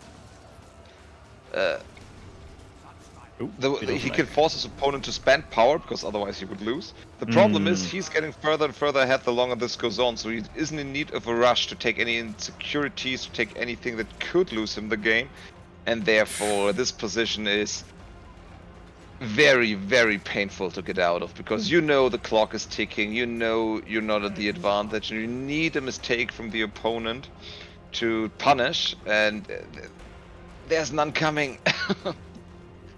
Yeah, and a lot of low HP units. Nothing has been killed so far. Is that a nasty? Yeah, okay. That was a value nasty here. 4 units. But still behind, and now we see tech. Ah. That is Fire Frost. Tax for both. Problem is, being behind a power well on the long run is a death sentence. Yeah, with Double Shadow, we have some very good cards for low energy, like the Shadow Mage or the Assassins, but not sure if this is enough. Yeah, they have been trading for quite some time, so the power pools are not that low actually. You can summon Okay. units, you can have spells. The problem is, yeah, how are you going to defend the Mountaineer? Yeah, there's not a cool tool in the Oh. Shadow department there.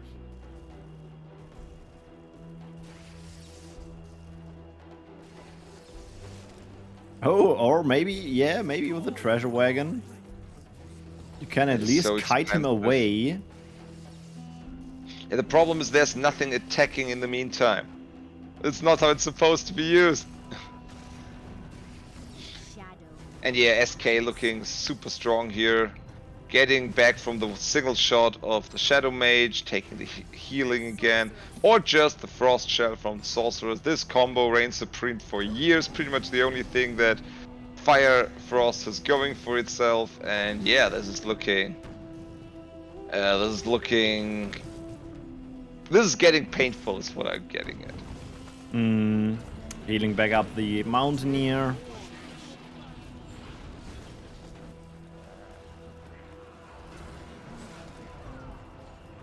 And you have no way to protect that second power well, or that only power well, and and with that SK taking the lead.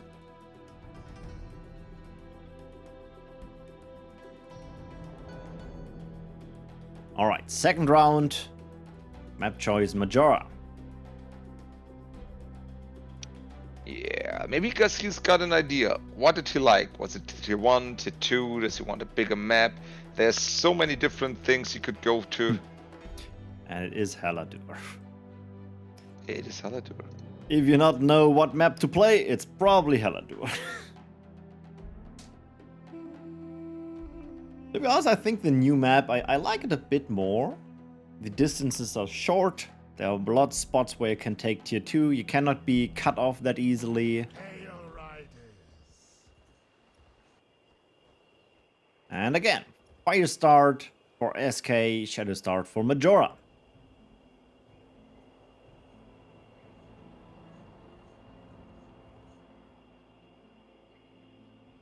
First well.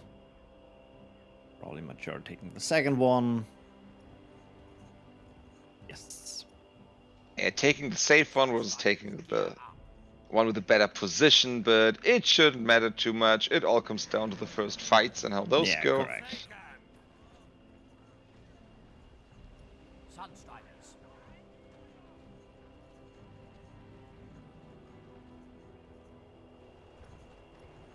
Well, so far the eruptions from SK were not phenomenal, but okay-ish. Let's see here on Haladur, there are some nice choke spots. We can snipe like 3 units. We see some eruption action here. Yep. Sunstriders move out. Forsaken obey.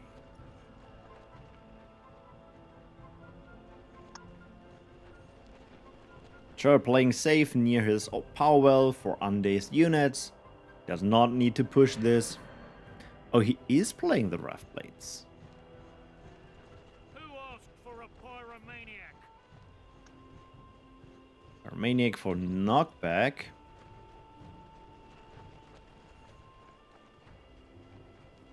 And Yeah. tech versus Powell.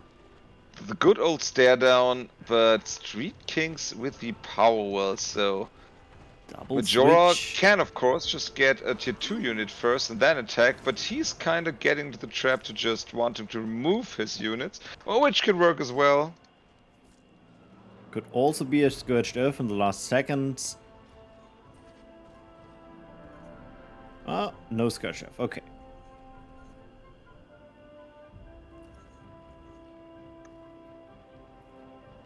So, pure Shadow, probably some Shadow Okay, the Treasure Wagon once again.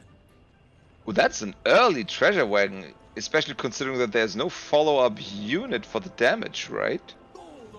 Yeah, he is now using the Taunt. Problem with the range unit, they will get out of the range as soon as you drive around. Getting slowed down. Sunstriders. And yeah, good point. If the Treasure Wagon dies, you get 2 squads of S counters. So if he dies, it's not too bad here with all these Sunstriders around. Also with Life Weaving, dealing damage back to the enemy. Here we have the S counters. Sadly getting bounced around by the Fire Swarm. Yeah, Fire Swarm's beautiful backup against S units. Always have around at least one to make your opponents miserable and keeping them from summoning large units. But of course, now that this game is progressing, Majora not putting the punch through here exactly, so he should get up the second power well, because he's there's behind already a 2. +2 from Street Kings. I guess if he could save for the Harvester, that would be lights out, because Tier 1 fire is never gonna Oh yeah, kill that one. agree. Shadow Mage at your service. Okay, he wants to do a M-sized unit attack into the fire tier 1 with all these archers. Which is basically good at killing one type of unit. And there's tech. And he comes Tier 2, yeah. Oh, Viridia didn't summon yet, so there's nothing to soak up the damage, really. And that means it's gonna be lots of pain for the mages. Oh, focusing on the orb. Not sure if he has enough burst if he has damage. Scorched Earth, this might work. If he doesn't have Scorched Earth, there's no way in hell this works. Yeah, he's playing double shadow, so no Scourged Earth, and there's the Cobalt Trick Exactly. already. Yeah, freeze. That is safe. Oh, this is painful to watch. Always these commitments against the Frost Orb, and then the Frost Orb comes up and the dream slowly but surely shatters. Ah. And another treasure wagon. Life Weaving on that Viridia was a bit ambitious.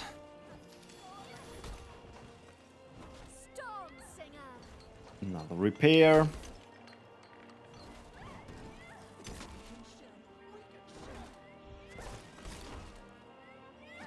Well, he is dealing damage on that orb, but not enough. He needs more damage. Okay, that was not what I meant, but... Well, maybe if I ram the treasure wagon we are, something breaks off, I don't know. That is a very buffed tree spirit, but sadly not enough against Cobalt Trick. And now you have the problem with 4 Storm Singers. But also being behind in 2 Bow Wells. And yeah, with the double power advantage, it's getting more and more uncomfortable by the minute.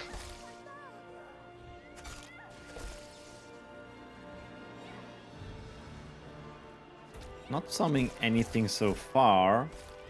Not sure if he's budgeting for something. A Power Well Oh, it is the harvester. Oh, it is the harvester He has the after all. freeze, yeah. Yeah, this buddy won't be able to move for a long time. So we'll probably see the frostbite and then the next freeze. And with that, the orb goes down. Shadow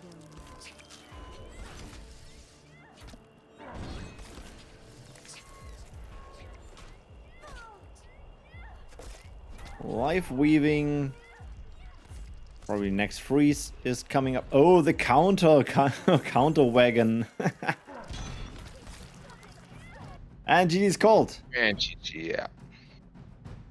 With that, SK is going to the next level of the low bracket. Amateurs and Triggz should be in their last match at the moment. Let me message them. Oh, yeah, they're just done. So we can have SK with us. It looks like Armatores. Let me... Yeah, that also sounds like a pretty decent match. Let's get you all back into the group. This time I will be the host. Lanez will be the match. SK, we have Toggy to invite, and we have Armatores to invite. Oh, sorry, can you re-invite, please? Sure. Ah, never mind. It's public. Yeah, of course.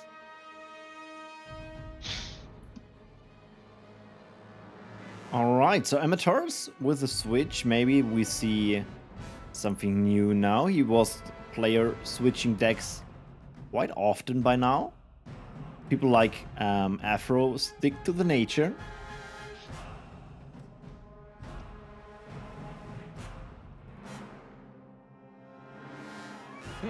And yeah, SK with a very generic tier 3 unit deck cover.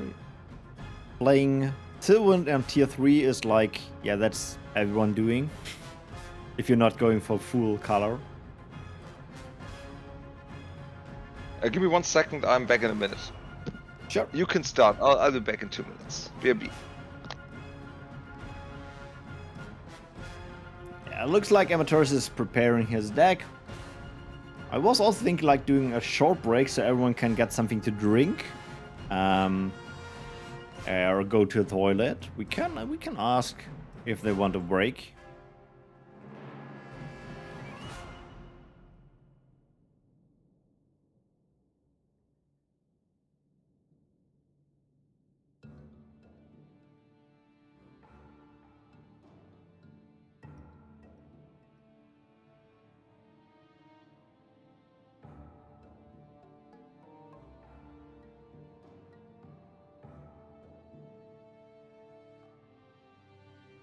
All right, Armatores wants to have a 2-minute break. That's fine.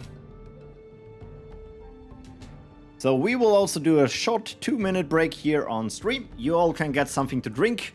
You all can get to the toilet, and we will be back shortly.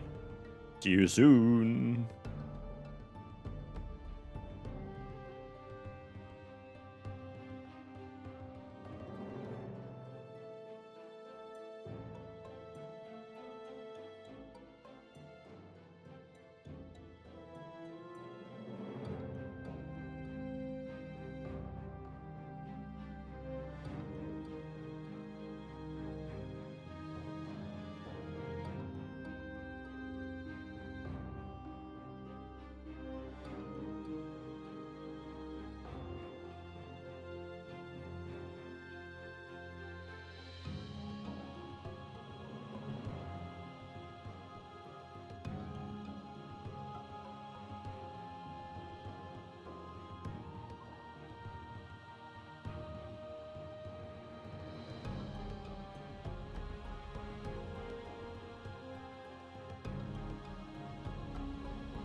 Alright, people.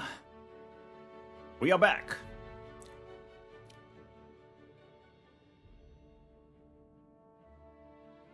Armatores and SK can do their break. Just get ready. Let's ask SK.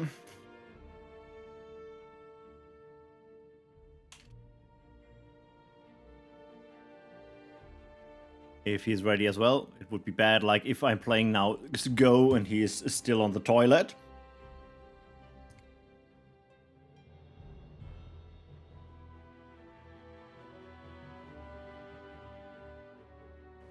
Lower bracket semi-final. SK fire start for this Armatores frost start. Yeah, he is playing a lot of stuff today. Interesting, interesting. Both taking the first power well and now switching directions.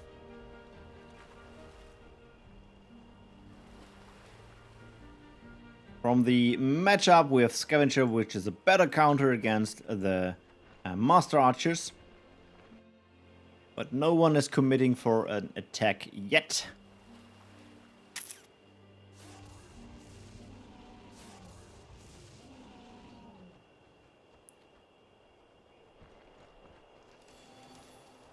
Of course, your Skylords and ladies and things all around the world.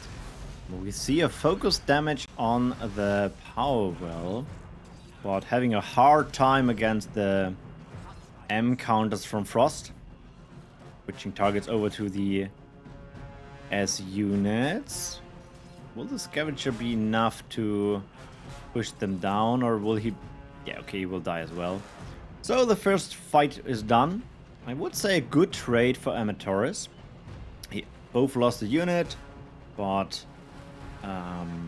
yeah, okay, and he used a spell. Another power well for both. I guess the bit better position here for SK with another tier 2 position or tier 3 spot. In the meantime, Armatores switching sides, get another power well.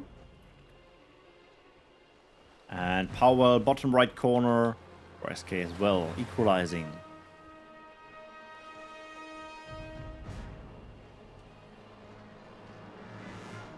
And attack is starting. Nope. He's scared. Scavenger's still healing up. He needs to have that unit around, at least later as a backup. Frostbiting the Sunstriders.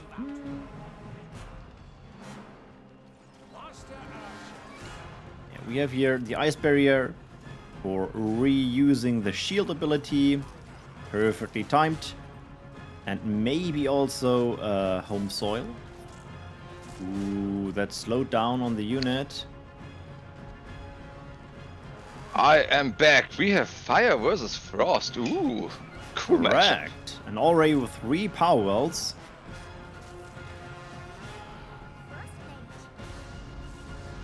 And again, a frostbite on these Sunstriders. Not sure if he can kill them. Oh, yeah, he can. Okay. This time better than before. Yeah, some decent trades for Armatores here. Gotta be careful that you're not only fighting ice shields and not the actual units, because that is not cost efficient. Yes, and reuse of the shield ability. Slowly but surely pushing forward. Yeah, you know it's getting scary when the ice barriers are in the vicinity of your power wells. Big home soil.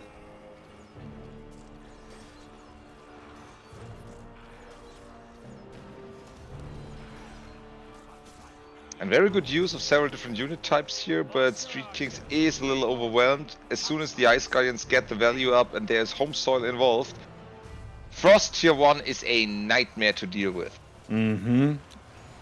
I absolutely see that.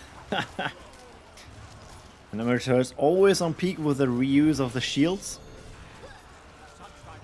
So that all units are cleaned up. And yeah, that is an unprotected fire faction power well, and yeah, that is going to be hurt. A lot of pain. Ooh, nice cleanup. There were 3 units. Yep. Always gotta be on edge against the eruption. It's the only thing that kept me in a decent place. Swift eruptions. Oh, also bad eruptions. That was also what kept me in place. Ooh, oh well, directly in your face now with +2. Yeah, that is so hard to deal with. And tech. Short distances for Frost tier 1 is just a nightmare to deal with as a fire player, because one little mistake or not being able to press through the shields and into the units, and yeah, you're done. And now he is going for tier 2, probably Yes. hoping, yeah, to turn the tides. He is now focusing on the power well, but tech Yeah, the will be problem ready is for the global trick. This is way too much damage from Armatores. She will get this power well on the long run. Big problem, of course, is can you get the equalizer? Can you do something with your short tech advantage? Or will, in the end, the one power well you lost be too much? He bought time with the freeze, so you can do Cobalt Trick again if needed. Yep, that was good, especially since more or less all the damage-heavy units are gone now, and the War Eagles now have to join the fray. The problem is, of course, in this matchup, that shielded Skyfire Drakes are pretty damn good. White Rangers cannot damage your monumental power wells, but still a powerhouse in dealing damage. Yeah, not anymore. Not anymore.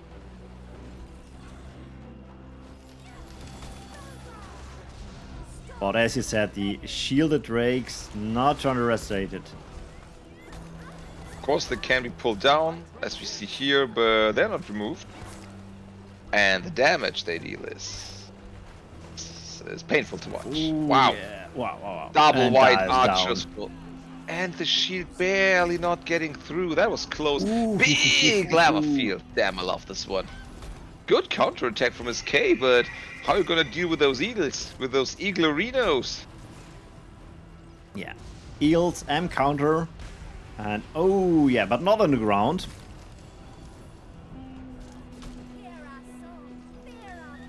And another one. Another. SK calling GG. And yeah.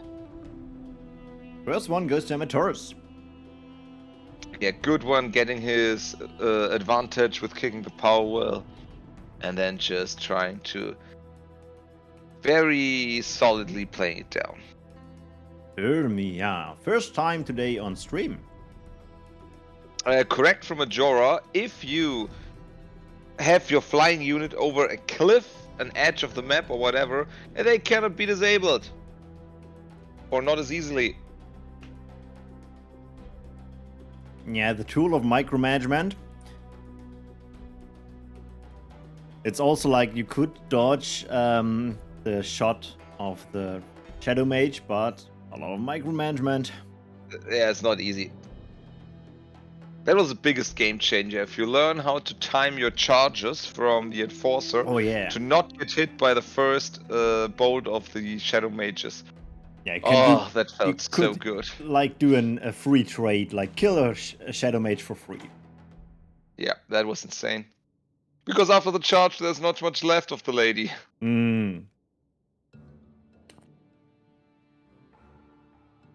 All right. Armatores with 1-0 on Urmia.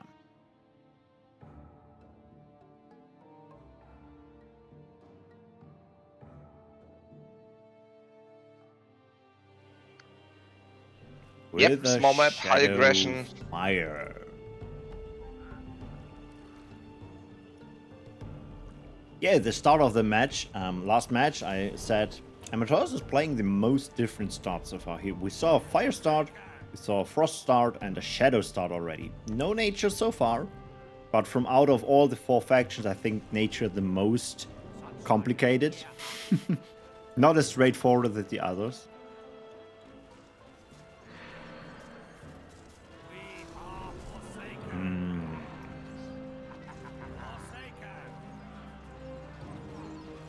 Yes, focusing on the S units.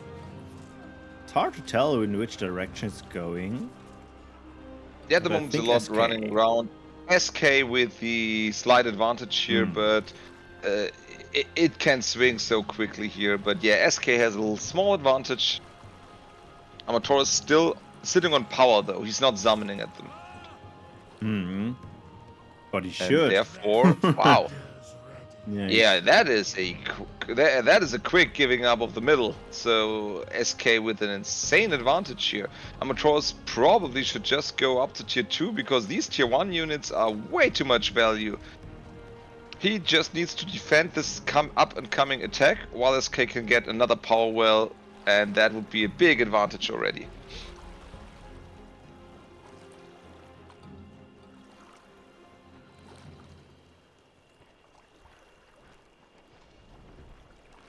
Sunstriders move out. Yeah, give me more of those elf archers. The only big thing that nature and fire have in common, it's the basic unit of elf archers.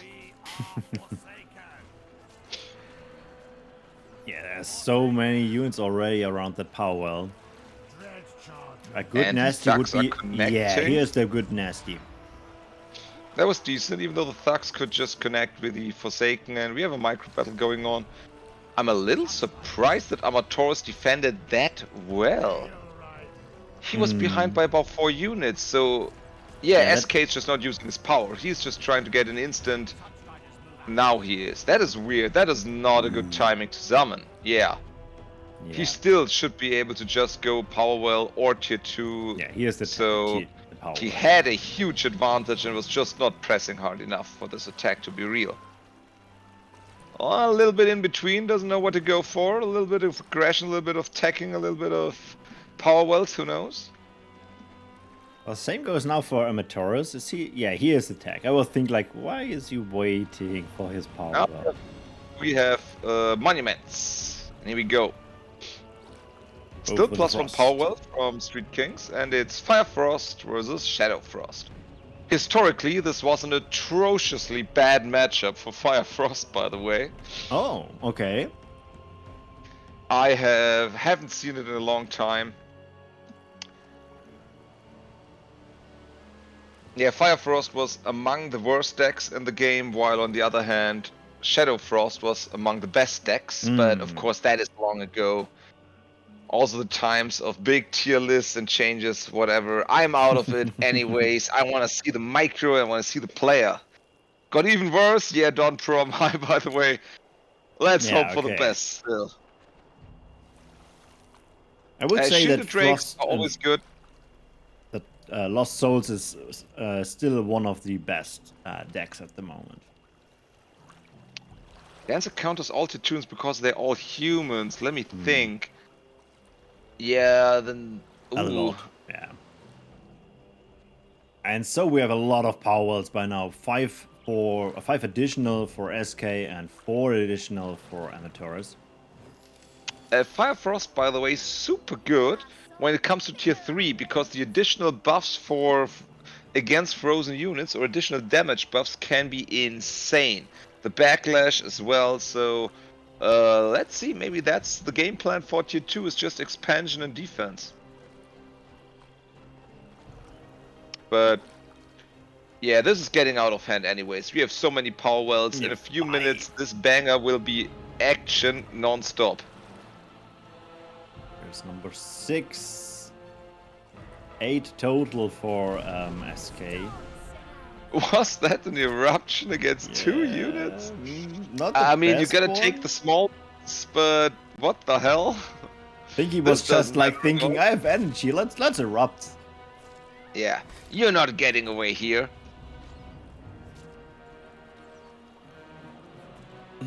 And yeah, gotta have some fun. But as I said before, the clock is ticking. There are so many power wells being taken. The energy pools will skyrocket in a few minutes. Oh, that is a short distance power well, and therefore we skip all the teching and all the economy for instant action. Nox Troopers on tier 2? It's a decent counter for the Skyfighter Drake if you're scared, but yeah, I think you should do something else. Here we have the Lost Dancer. already putting on a lot of hurt on these small units, but not yet on any particular humans beside the Storm Singer. And yeah, that's painful. But yeah, we have our action, we have our fight. The shielded drakes are up. Aura Ooh. of Corruption. That might save him some time, but everything's no units. evacuated safely. And Street King's a little bit out of position due to dodging that, but wow, yeah, Lava Field just stays a super good tool for pressure. Ooh, normal repair, not the Cobalt trick. Yep, that gives back the power, cheaper on the long run. Sniping the Dancer. Breaker's And yeah, flying for now all the there's way nobody around. pushing through.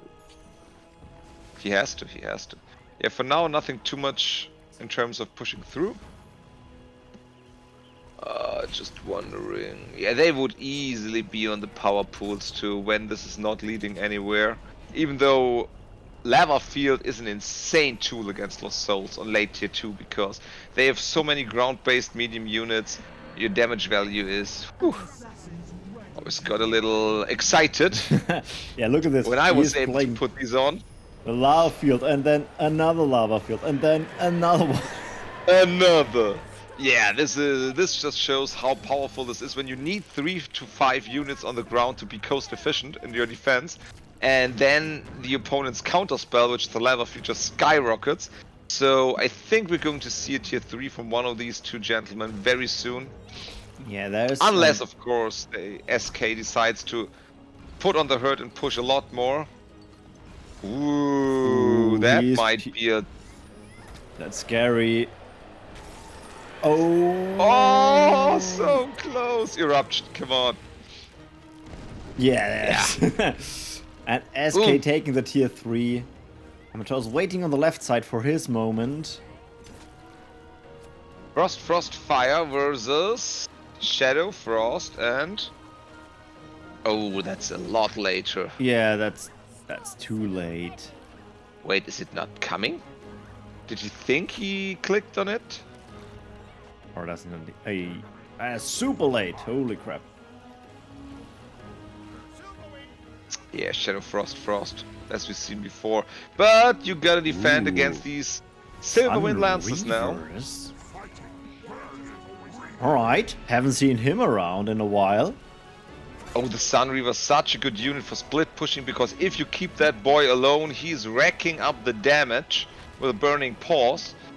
And just hard to counter overall, since the stats are decent, they got buffed at the end of my active time, so about 3 years ago.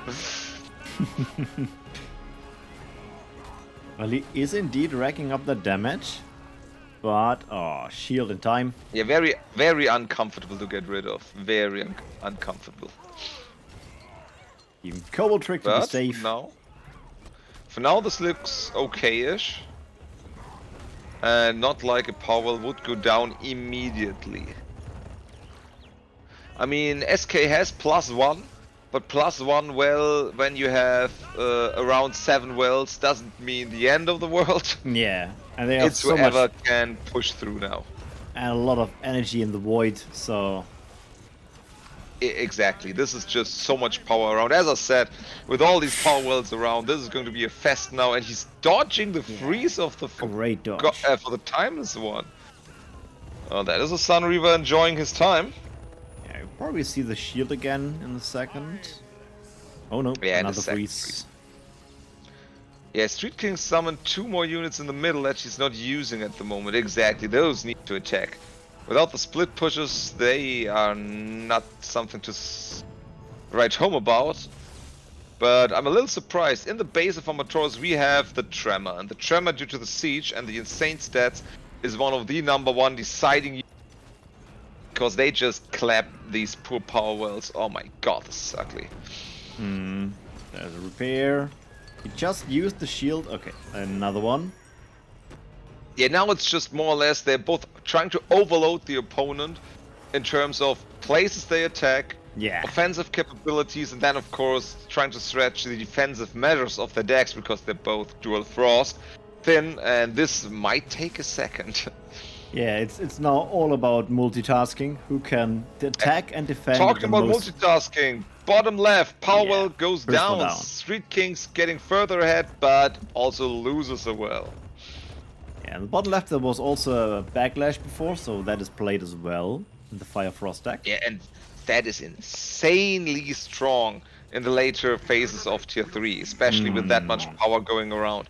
Of course, if you played against Frost units, it's not in its strongest suit because they have big HP, but just the numbers, just the value.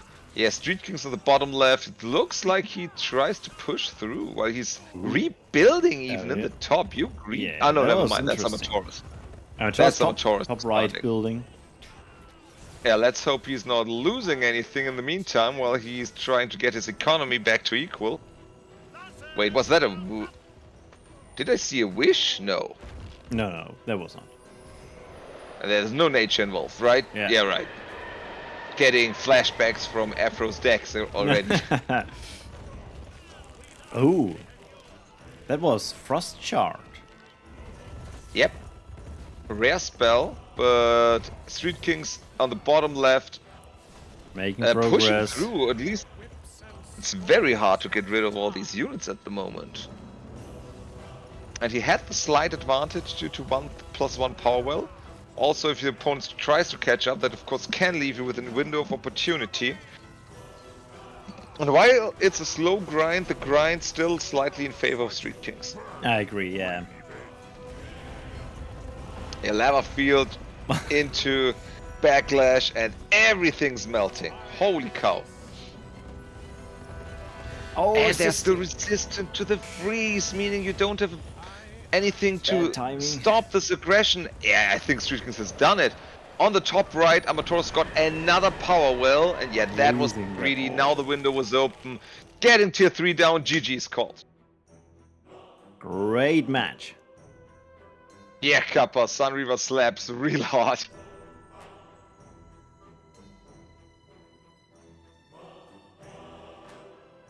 And we go for Elion as a decisive match.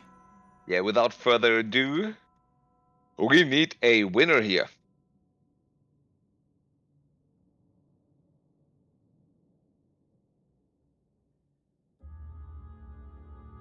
Yeah, looking here at live PvP with all the played cards, and 11 of the Sylwind Lancers. Amateurs was spamming that unit. Running out of charges on tier 3 units, that is a sign. I think he has 16 copies, so yeah.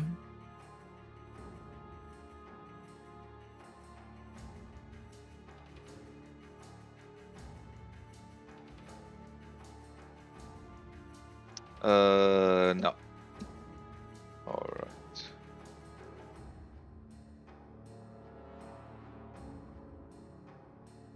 Okay. Torres is getting his position.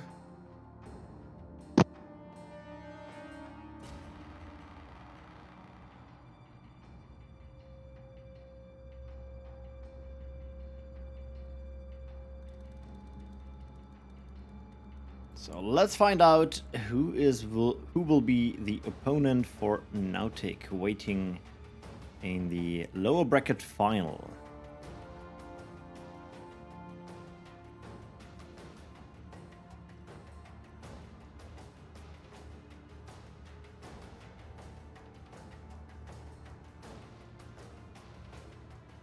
I'm still a bit sad. We haven't seen a single pure fire tier 2 so far. We saw fire tier 1 fights, yeah, but I'm... Yeah, because it's just too weak. Maybe.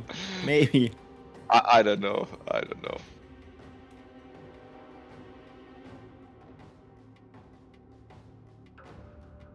You never speculated me. Oh, okay. I take it back. There were probably some people playing pure fire. Maybe. I hope so. Giving a little love. Shout out to the fellow Pure Fire players. Shout out for everyone who's giving love to the decks not played too regularly. Alright, a deck called 2v2 crazy.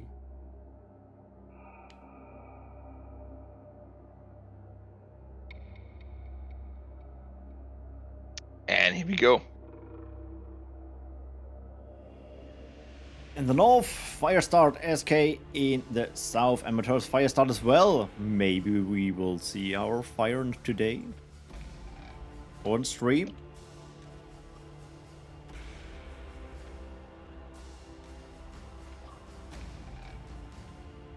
Sunstriders.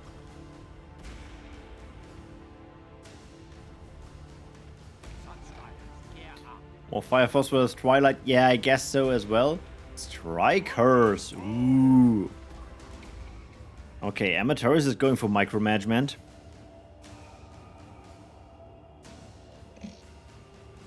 But these guys can snag away the archers quite easily. One good charge.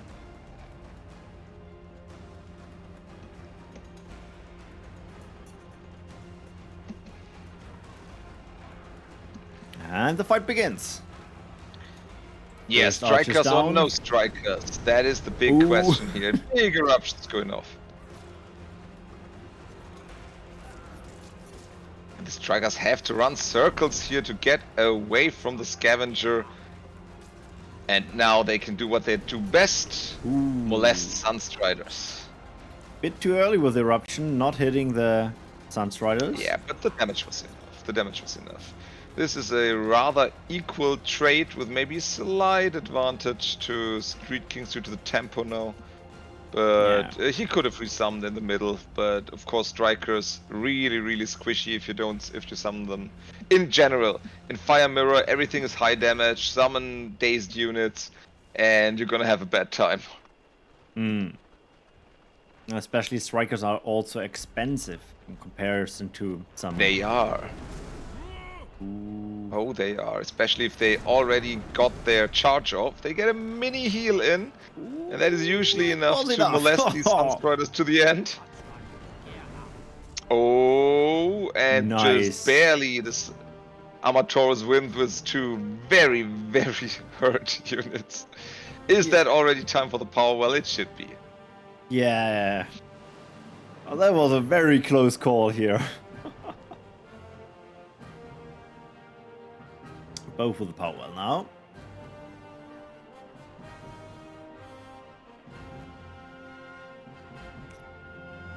I wouldn't say that Armatores has the advantage, but the middle is always a great spot to have. Both now with 2 power wells, additionally to the starting wells.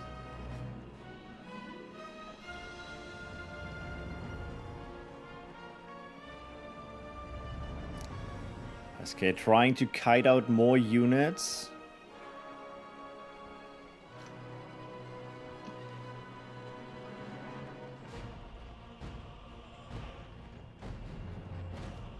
Taking more of the bottom as well. Already securing the tier 3 location. I like it.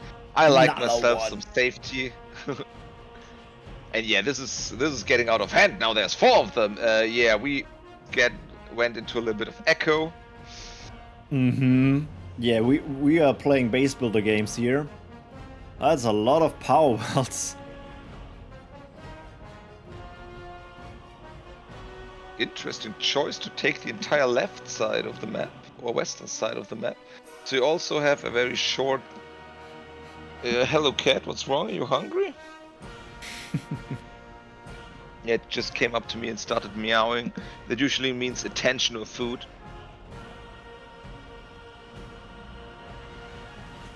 SK running all over the map, and here we have the tag now by Armatores. Is it Twilight? It is Twilight. Twilight, here we go, versus... Big question. Oh wow, taking the entire map for his... but the middle... Frost. Fire Frost versus Twilight. A matchup I have no single clue about at the moment. The last events were won by Armatores with this Twilight deck. And SK is playing Fire Frost all matches so far, so I guess it's the main deck of both of them. I mean, Yeah, it's the really hard to decisive see how this match, goes out. so they have to bring out their A game here. Yes, oh yes. Skyfire Drake can fly over that wall. Sorceress. Oh wow, And getting gone. punished so quickly. Before the shield, the frost shield can even hit. Wow. Good timed. That Oink running all the way around, trying to kill probably the bird, and Feels then bad, in one man. eruption. Feels really bad, man. Oh! Aw. 2 HP. It Yeah, the hurts. moment There's when the a frost shield. sorceress can't reach. Armatores getting some decent hits in here versus SK, of course. On the other hand, this cliffing via the Skyfire Drake is super hard to deal with usually. So you cannot shield that off forever. Yeah, and especially shielded drakes, normally you can get the eruption and a bit of damage and the eruption, but with the shields, it's pretty hard.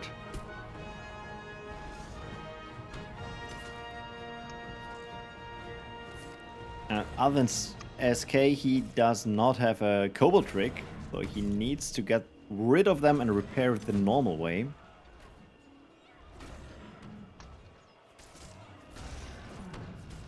Ooh, will it be in time for the eruption?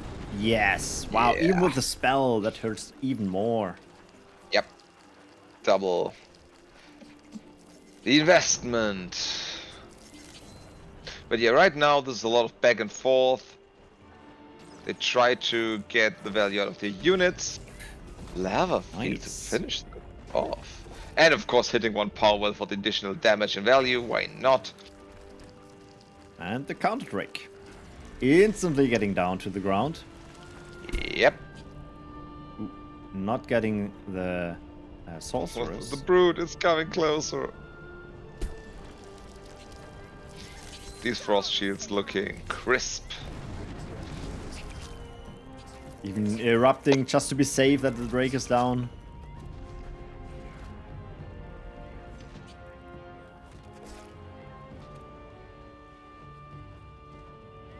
I guess now it's Armatores on the defense. Yeah, they're equal in power well, so nobody benefits of these long trades.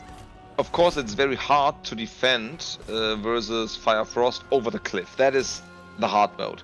So I would give a slight... there's more that can go wrong for Armator at the moment. Even though he got very well, he traded very well, and he has a lot of tools at his disposal. Wow. While feeling both sides of the hill. Yeah, that is a new one. Also, that's super unrealistic. How's the lava flowing to both sides equally? This is clearly a cliff that sloped to the one side, but whatever. And yeah, as I said, it's so hard to repair because you can't repair when you're getting hit from different sides, and that should be a power well that is gone. Yeah, giving SK the advantage for the moment. And too here we late go with the kick heal. power well. No.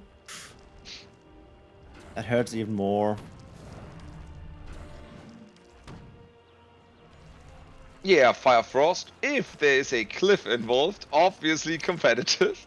And let's see if you can leverage that a little advantage. And mounting on Of the course, right lava side. fields on both sides getting more and more scary due to the higher count of units. So yeah, good to see that they're utilizing their arsenal. And wow, just blasting left and right. And the Mountaineer is working on the other power well. Double Mountaineer. Yeah, that power well will go down. Will he get a counter kick? Is the big question. Yeah, Street King's getting more and more comfortable in this game. And as long as he can defend, and we know that Frost Splashes can defend way easier and way harder than most of the other colors, he is about to take this game. Oh, Good rooting dodge for at down least one of those. the Mountaineer. What's wrong, cat? Are you bored? Are you hungry?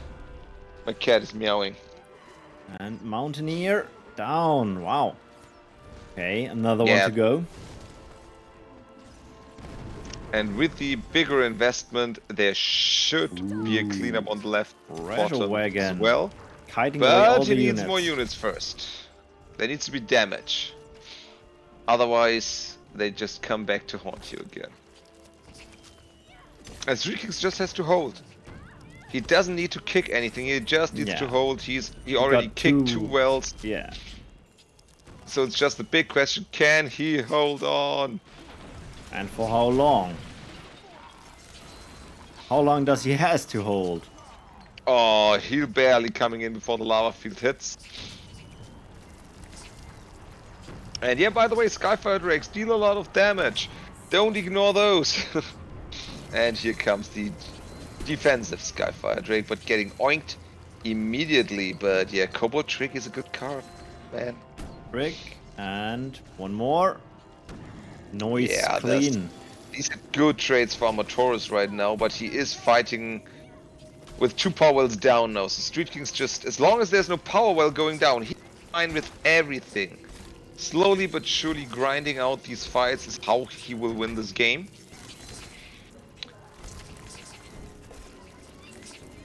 Or, of course, if Armatores just goes to tier 3 in the north, and his opponent doesn't notice it and has to fight the way superior unit. There's a lot of power in the pools. So, yeah. Counter tier 3. But Counter Armatores tier was 3 a is coming, bit earlier. Let's see if we can use that. Like 10 seconds. Frost. Frost for both of them. Wait. Is it really Fire Nature Frost? That is a rare one. Weaver in the middle? He's playing tier 3 towers? What is going on? I am so hyped for this tier 3 to play out. Gain control of a hostile unit for 20 seconds. Yeah, restricted to 4 orb units with a maximum of 50 power. Yeah, it's like yes. all units you could summon. In a PvP context, yes, the only one you're not getting with that is Afro. And boom, here we go. It is in combination with the port. Wait. I just want to say, it just ported to the front lines. What is going on? Yes, it's a Stone King card. And it's Tectonic disaster shift. going on. The band 2 and 2 strat. Wow. Alright, so he took over that Sun Reaver. That Sun Reaver will get back to his opponent again. And even though this looks super impressive and oppressive, remember, he's down to power wells. There needs to be a huge advantage out of this. Yeah, he is now dealing a lot of damage on the power well on the left, on the orb, while also losing the first power well in his base. Taking over units just to do shenanigans here. Yeah, double power well kick. The Mind Reaver's relocated for defensive, for I don't know purposes. And the battle on the left. Will he get the kick on the power well in time? Taking over another unit, shielding that building. Yeah, he will probably get no perfect time with that. Repair. The shots of this boy, 2000. That is so much damage. That's crazy much damage, yeah. The boy is basically shooting eruptions.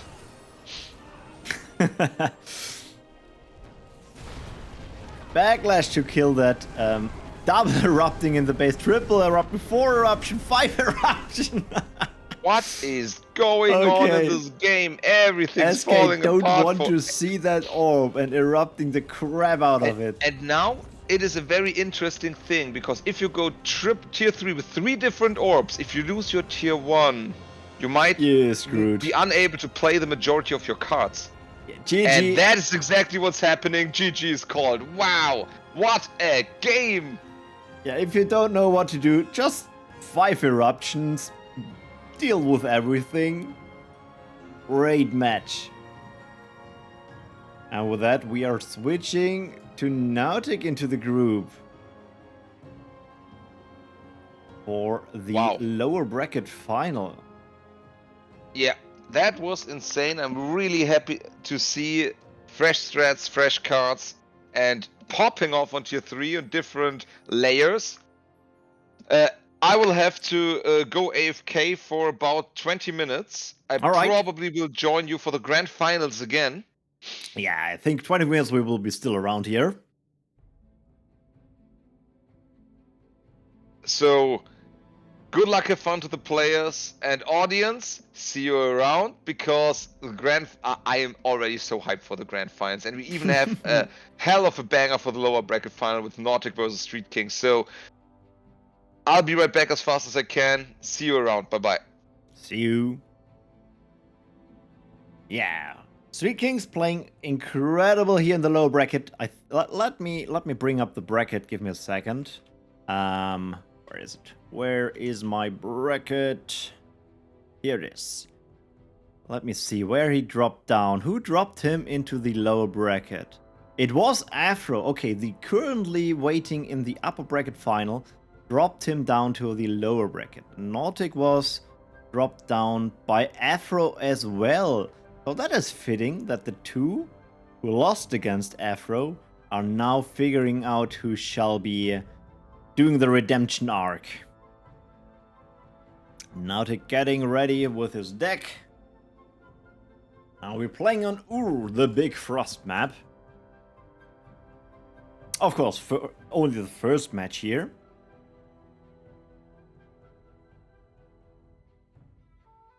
Yeah, we saw a lot of cool strats already.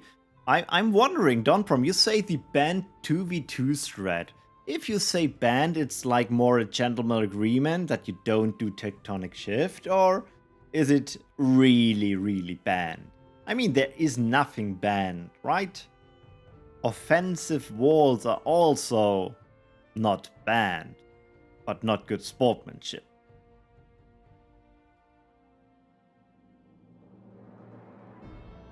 To be honest, if I'm thinking, there was also a PvP player.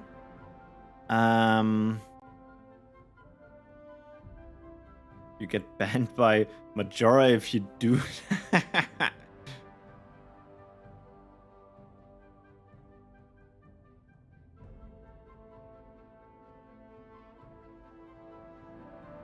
I remember there was also a player using not Hour of Correction, the Church of Negation in PvP, and that is a very cursed card. I was playing with double fire. It could use the Fire Dancer, but it's so annoying with the Frost Orb and then repairing. Is repelled by the community? I wouldn't say that. So, Nautic doing the Shadow start with this SK with the Fire start.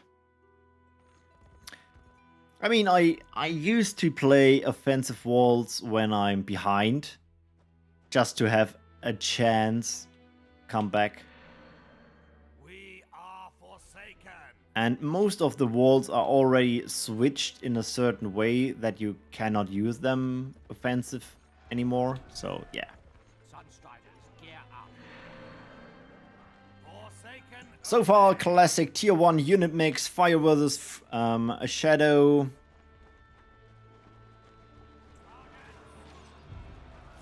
Yeah, versus nature. Of course, since you have Hurricane. And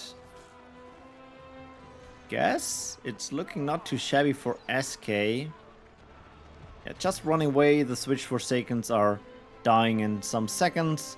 And then you still have 3 units around to deal with the last one. But it looks like Nautic is not resummoning. Oh, he has a Dread Charger. We are forsaken.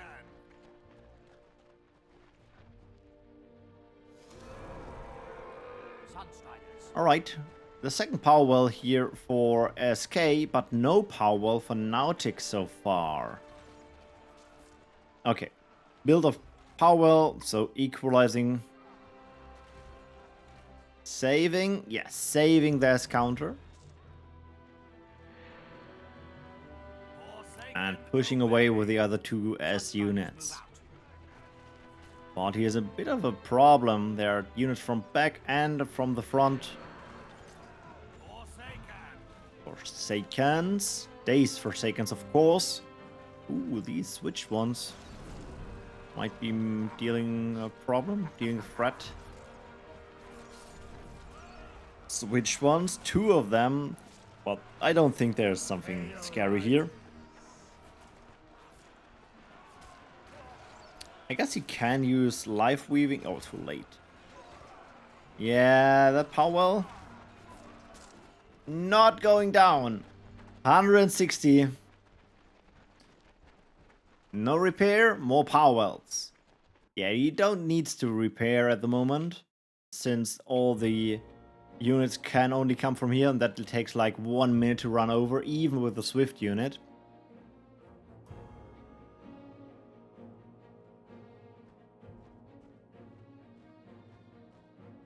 Tier 1 push to the tech attempt by Nautic. No tech so far for SK. He is with a power advantage. And instantly summoning units to counterattack probably this spot here. Switching targets with the S units. Not summoning more. Still not tacking up.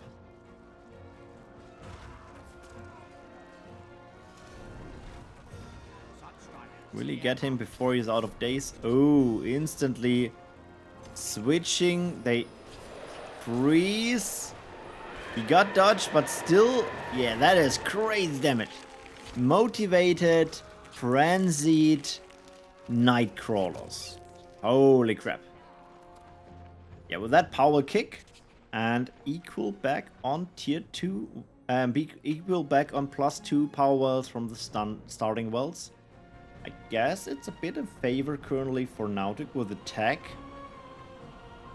And tech build for SK as well.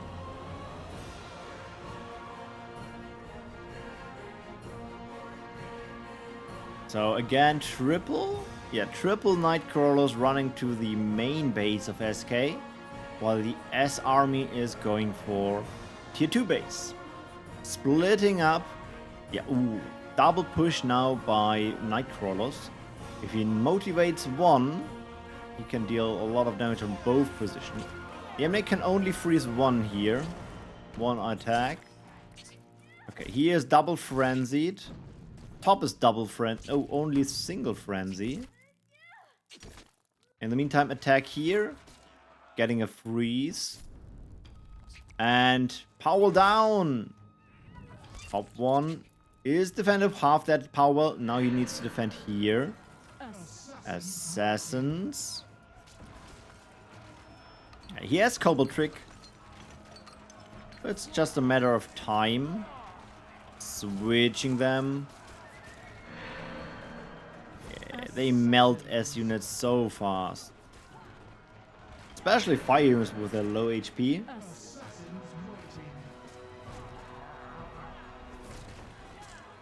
And defend it.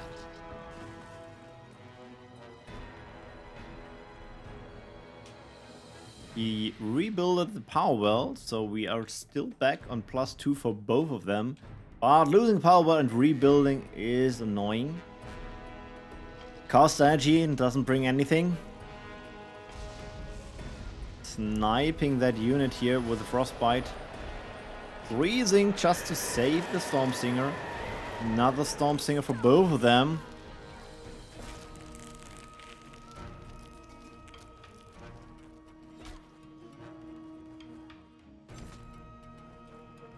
Armatores with Afro in the final. Well, it doesn't look like this tournament. But maybe next one. And also that means we have a new potential winner of the tournament. Last two were Armatores.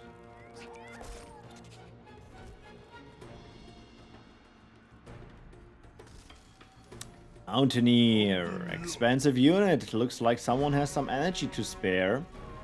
Drake as a counter. Get an M counter and an L counter, but... And of course shielded Triggz, how could I forget?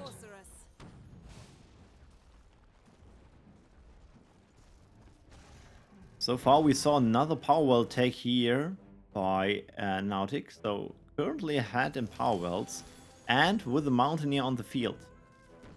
Not repaired that power well here. That will hurt. There needs to be a Cobalt Trick, yeah. But one Cobalt Trick is not enough. Nasty. Where are you going? Wow. Nasty not enough with the perfect timed spell. How is it called? Cobalt Trick. I'm streaming for too long. And another set of Nightcrawlers. Getting a hit in, so the Nasty is not working anymore. Maybe here we will see a Nasty. No, just passing by. There's a Nasty, I saw that coming. Next Mountaineer is summoned. This time going for this position.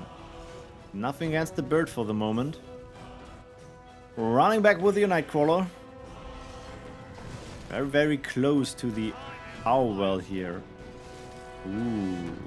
The life weaving is killing that bird. Charge shot. Not enough. Freeze here on the Stormstinger. Double Nightcrawler on the orb. Not switched yet. Nasty, not enough for the second time. Double switched.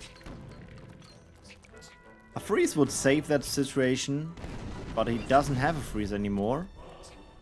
And no corpse explosions, no resummon, another power wall down to 260. There's so many close calls here. It's probably bugging him more than us here. But another power wall taken, so he is taking another lead. Yeah, I was thinking like he could fly here with a Drake. Unit dance in the middle.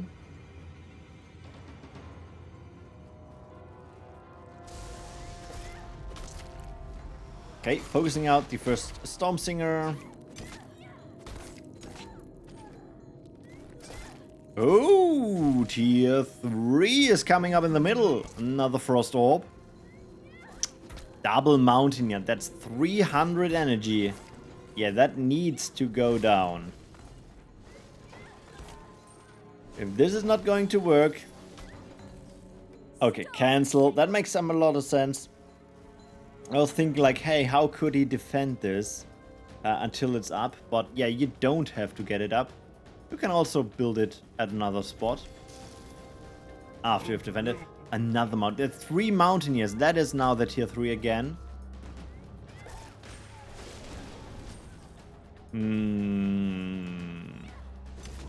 Treasure wagon buying time. That T-Tech is coming up, but that power is not looking too good. We might see a shield. Shield building would save it.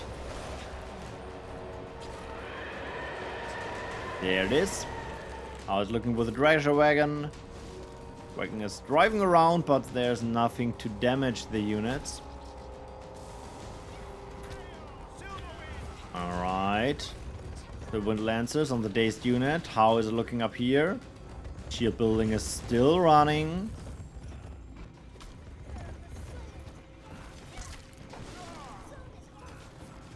Yeah, I think he can push him back. But that is a sneaky attack on that half-dead building. Yeah, Toggy is thinking like he is called actually Navarre. And he is from back in the days, so he is not new to PvP. He is probably just being inactive for a long time. That needs a Cobalt Trick. That needs a Cobalt. There's the Cobalt Trick. How's this looking? Shield building. Alright. Pushing back that mountain in the middle. One goes down. Yeah, Nautic is slowly but surely making the progress he needs. but still behind the tech. Oh no! Ah, that's so expensive. Freezing and not getting anything back for that. Yeah, SK running around the map just to cut him off from taking an orb. Big Nasty. Yeah, he's just spamming anything to get the middle position. That is the problem on this map. There are not too many spots where you can tag up. And if the enemy is already secured in so many positions, the middle is so problematic. Standing here with Storm Singers. Even that Storm Singers are M counters, look how little damage they deal. It takes forever to kill this squad of Sylvan Lancers due to their big HP pool. Perfectly last second lava field. And yeah, SK camping in the middle. But he is only on on 3 power wells. So in terms of power, Nautic has a great spot. But he might be running out of charges soonish. Let me check live PvP. Yeah, no Nightcrawlers anymore. Storm Singer's running out soon. And then it's difficult. He needs to get that tier 3 before the charges are gone.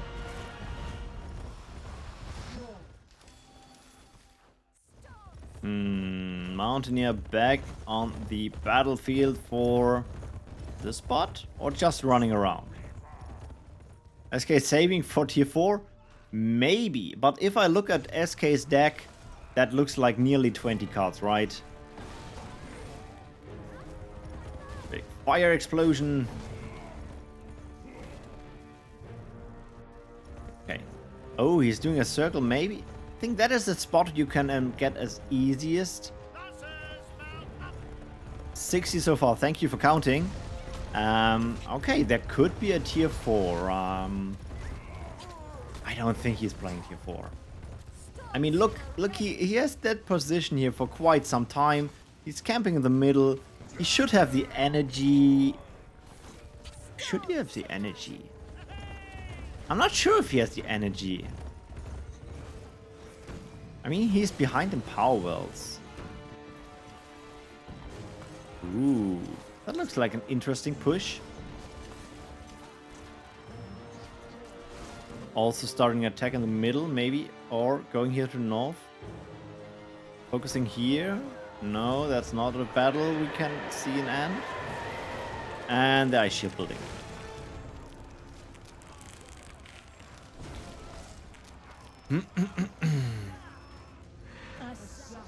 Yeah, Nautic all over the place, now spamming S units since all his M units are out of charges. Let me check the Sylvan Lancer 613. He is holding up 16 charges on the Sylvan Lancers. So if he can keep this up for a bit longer, the enemy has the same problem as he has. And there is now the Mountaineer in range.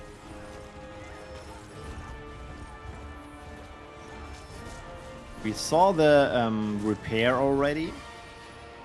Guess Cobalt Trigger is the next problem he needs to figure out. Alright, the siege unit. He can put a lot of damage on units due to his fire ability. Next, ice shield building.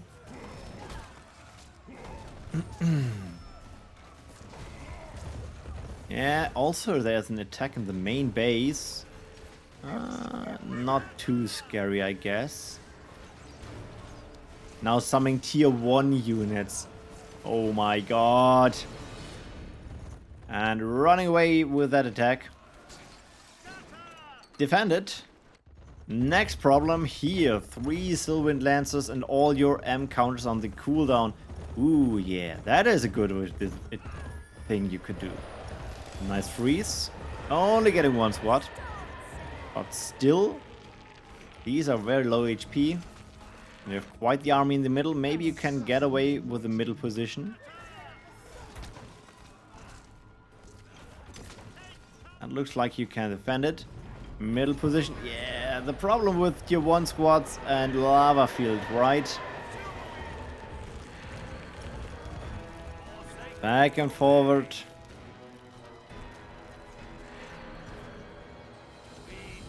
If this is keeping up, he will also run out of charges of tier 1 units. Motivated Forsaken's backlash, cleaning up most of the stuff.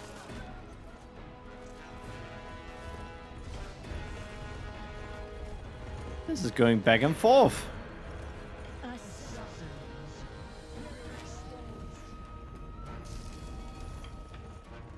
Seems like over now. Yeah, the charges are now the problem. If you fight an uphill battle against tier 3 with you on tier 2, you can win this if you have enough units. But if you don't have the correct counters and you have to defend at multiple positions, you have a bad time. I mean, everything is now on cooldown, kinda. Probably getting just 20 energy out of the void pool. Due to everything is dead. The Reaver slapped the first power wall at the top.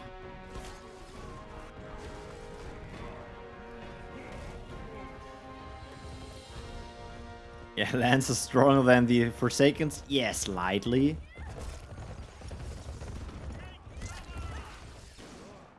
And back on the damage on the power well, on the orb.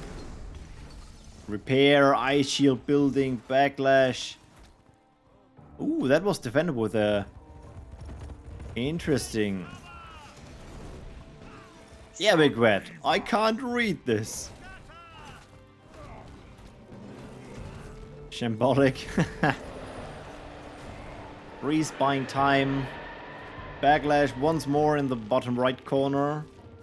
The middle still defended by one squad of Sylvan Lancers. There we have a switched Nightcrawler getting frozen.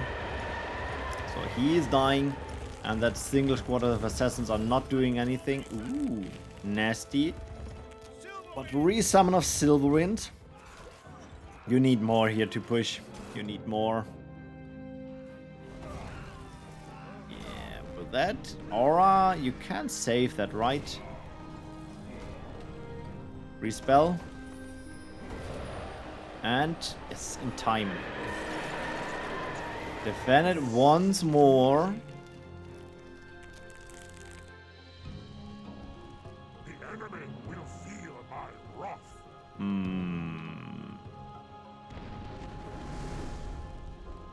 Yeah, SK is now just eruption. Eruption. The main power wells in the base are running out of energy.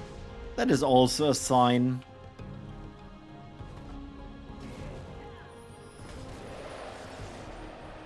Freeze to save a bit of time for that orb. Yeah, Toggy was saying like 20 minutes he will be back for the grand final. We are still in the first match here. Why does it always have to be me? Yeah, I would think like he is building his power wells and he maybe has longer juice, but in the end also these power wells were running out.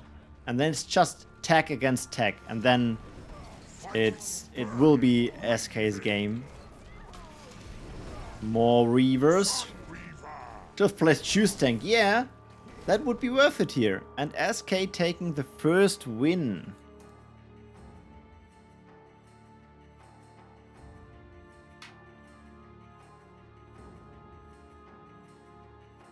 Where shall we go next?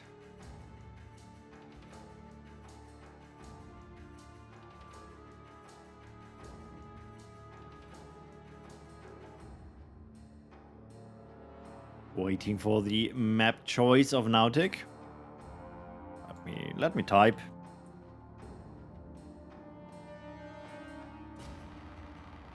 Let me check maps. Alright, yeah.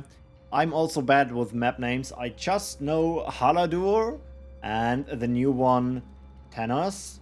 And all the others is... was that Seamine? Relion? I have no idea. Really interesting map SK is playing. Yeah. Yeah. He's waiting for the release of the Frost Fire cards, I guess, for PvP.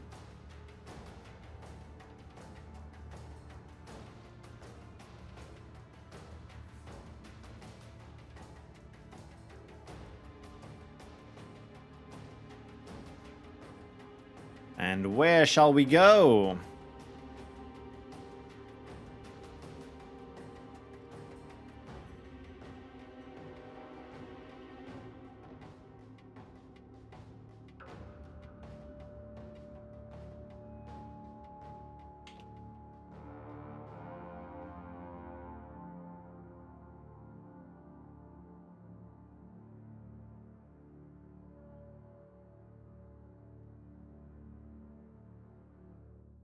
Gonna build a real new deck. Alright, Nautic is creating a new deck. We're waiting, of course, for the map choice and, of course, for the new deck. With the perfect counter against fire into frost, into frost. So let me count the cards SK was playing. That is 1, 2, 3, 4, 5, 6, 7, 8, 9, 10. 1, 2, 3, 4, 5, 6, 7. So there are 3 cards he didn't use. Interesting. I was expecting like he's using everything he got. Maybe he had Thunderer in tier 1, which was not needed. What else could he put into that deck?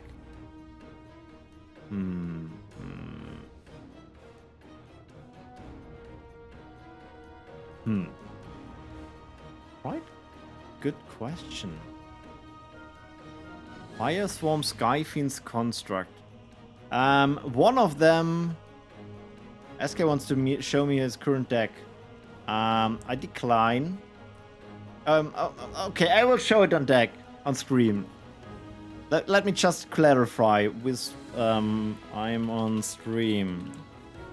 You are sure to show...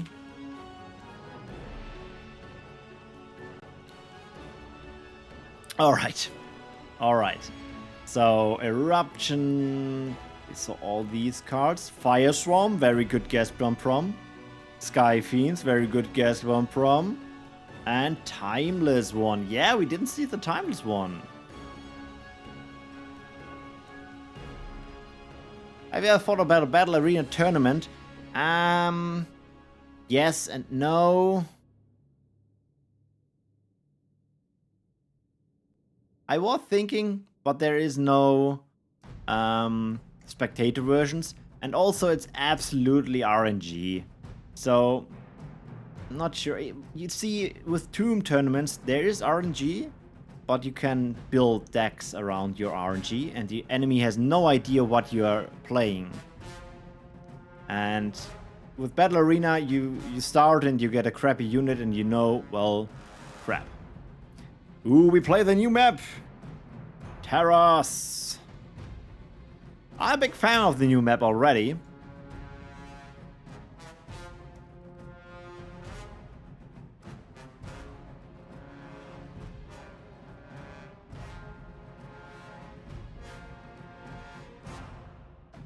Well, we have a special tournament next month. That will be the Egg Ball tournament. I hope to see you all there as well. That is special. It's not RNG, but very different game mode. I mean, when have you last played a tier 4 unit in your PvP matches? With a full rainbow deck. I mean, you could play your Forest Elder into a Moloch, into a Dreadnought, and then crush your enemy. And actually, you're not crashing your enemy, you're just pushing a ball from left to right or the other way direction. But back to the game, we have Nautic playing with a Frost start. Both now with 1 Power Well, SK with a Fire start. So yeah, new deck.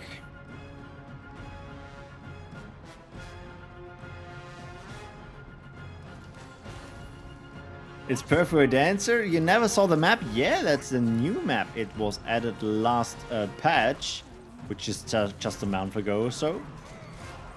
And in general, it's a very cool map with a lot of positions to take power and orbs. And the specialty is that teleport device, which ports units from here to this position. It works in both directions for both players, but only on your own units. So if you press the button, you get ported, no matter if your enemy is standing in that circle or not. Another power well now for both of them. The first battle got a bit in the direction of Nautic, I would say. Frost is very good in defending near his own power wells.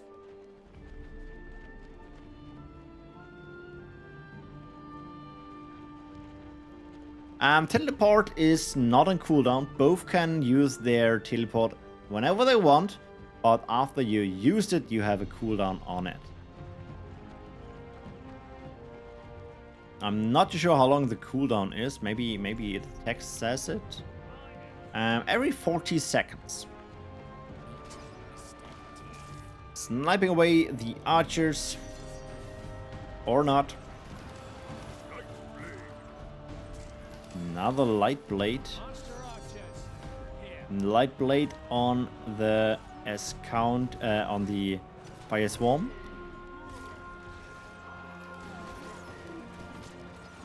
M-counters coming around. Has to be careful with his shields. Yeah, there's the ice barrier for replenishing the shields. There you go. Slowly and steady pushing into the direction of the fire base. I don't think he has enough force there. I think the fire player is... Ooh, nice eruption. But sadly not killing the light blade.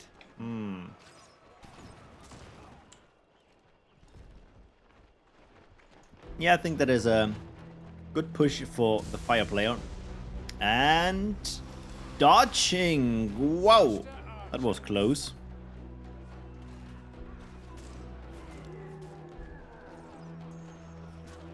Alright, falling back for the moment. It looks like both are not interested in attacking for the moment.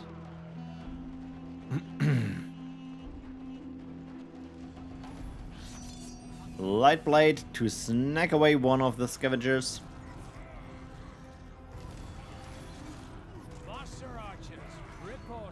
And trying to save that scavenger. That light blade, and it looks like he will survive and fight another day. More master archers.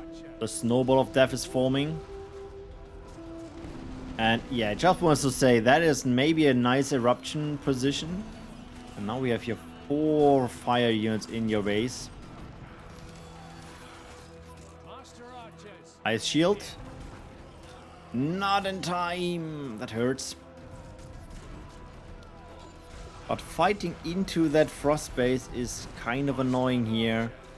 Getting the undazed units. Yeah, you can probably erupt 2 of the archers there. Oh no, it's tagging time. Here too, with another frost orb again. Instantly placing down an ice barrier for the replenishing of the shields. Not tagging for the moment. There's now the tag. We see frost into another frost orb. Siphons, big ass counter. And there's the M counter. We need to replenish that shield soonish. There you go. Siphons with the frostbite, but also with the ravage. But the damage is stacking up. Yeah, you have to run away here. Shield, replenish. Yes, no, maybe. Lava field. And then snacking away the rest of the units. Nice cleanup. But Nautic didn't invest too much energy here, so it was a very good trade, giving him the time to get the first War Eagle out. How well taken for both of them, now with +3 to the additional 2 starting orbs. Welds, not orbs. Okay, SK is going ham on that orbs, welds. 4 in the middle. Powers in the middle are a bit better to defend than these offshore, since yeah, it's not an orb helping with the defense, as well as they are off, like they're very far away. But now it's getting interesting. Even more power wells. Is Nautic connecting in terms of power well or going for a push?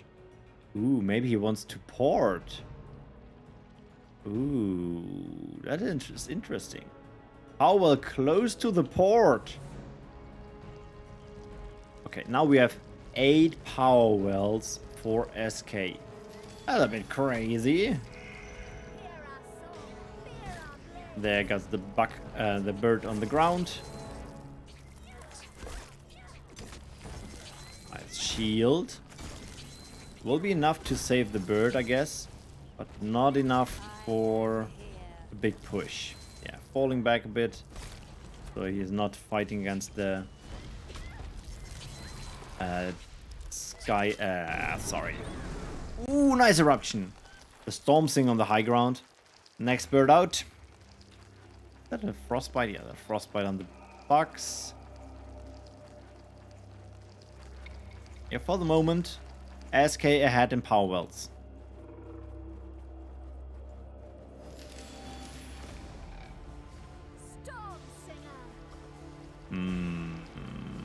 Okay, power well taken as well for Nautic with a tier 3 position. That is also close tier 3, but he still needs a unit around to get it. The top one is a bit nicer. And there we have a Fire Drake, Skyfire Drake, with a shield in a second. Yeah, hard counter against the Storm Singer, which is M-sized. And a problem for the War Eagle, which can actually not fight against air, but can fight against a grounded unit here. That Storm Singer is just standing around. He might want to get it to help. Okay, that's a lot of units. I think that's an easy defend there. Ooh, yeah, you still have the problem with double Skyfire Drake against birds who can't attack air. Nice save. Healing back up again. Kiting out some units here with double Storm Singer. First War Eagle is down. Storm Singer probably pushing down one of the units. Yes, and now War Eagle can also deal damage.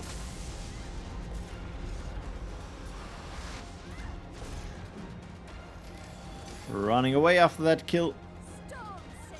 Still needs to kill that bird. Is he dazed? No. Ah, he doesn't get it. Sad. Healing back up the Storm Fire Drake. Let me count the power well. 6. No. 2, 6, 7, and verse 6. So for the moment, Nautic is ahead in power wells. But I don't think he can defend this one. Still need more damage. Ooh, double Mountaineer. And bird is down. Yeah, get your bird. You have still their bird standing around. Another repair. Big lava field cleaning up the units. Ooh, that shield. That is scary. You cannot use the Cobalt trick now for some seconds. And... wow, okay. He defended here so far. Grounding the bird, maybe. Meantime, attack is starting on the left side here. Mountaineer getting his heal. How well equalizing in very close here to the middle. Now we have a double attack. We have here the bird, dealing the most damage. Mountaineer cannot attack air. Ability use.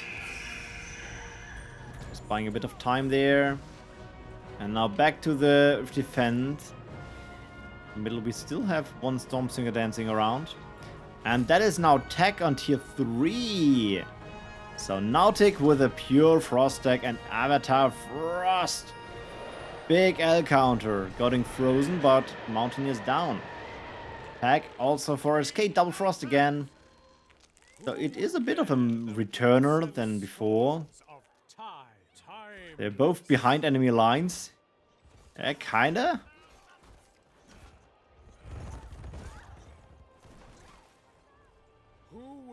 But that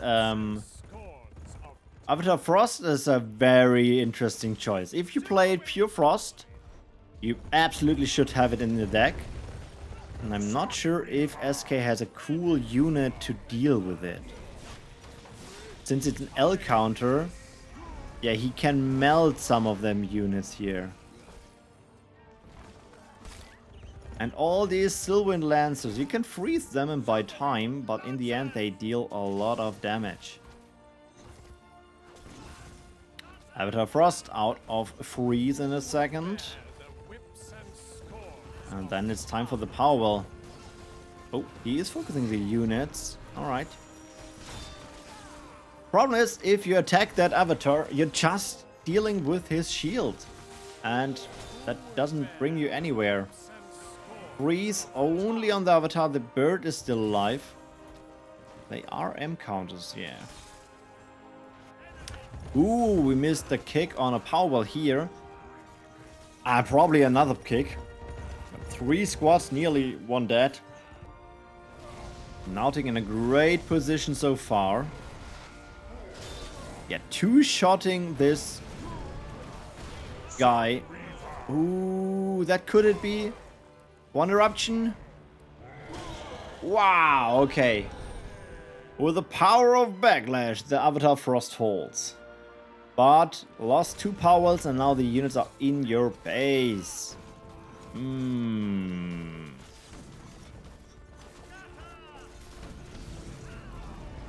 Lava Field and Ice, not Ice Lance. Frost Char, now we have it. Our orb needs a repair. There's the Cobalt Trick. Just buying time. Ice Shield, that is saving it. Another big ice shot. Powerwell down, and other Powerwell. Will he get him as well? Or will be there Cobalt Trick? Backlash saves the day. Wow, big boom. Another, okay. We missed another Avatar. And GG is called. The Equalizer. It is 1-1 for SK and Nautic. Map choice SK. Easy Avatar win. I wouldn't say easy, but crazy match. We go to Urmia.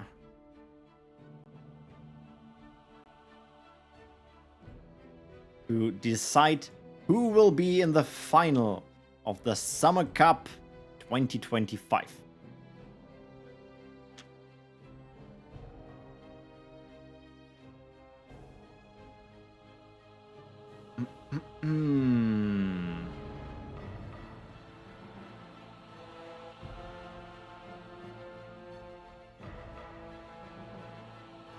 All right, Urmia, interesting map for cliffing. Damn, Nautic is final? Not yet. Not yet. He still needs to win that match.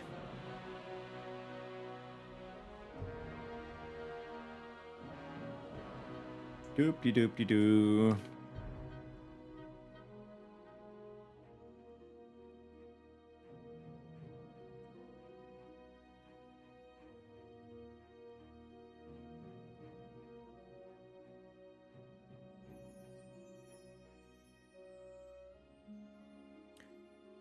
It is the winner. Winner lock first.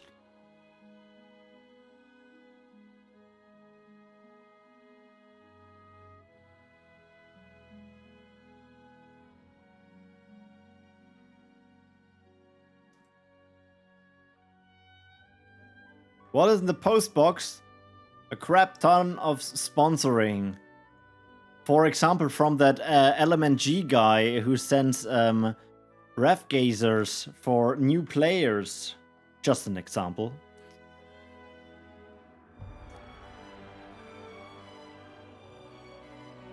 I could put them into my inventory, but let me just check. Did I already put them into the inventory? Yeah, look at this. I put them already in the inventory. Let's go! The lower bracket final. Last match. Nautic versus SK. It could be everyone's game. SK starting with the Shadow start and Nautic sticking to the Frost start. So no Fire Frost. Both are switching things up. Or at least SK, I guess maybe Nautic is sticking to the Frost since he had a good feeling here. Hail riders.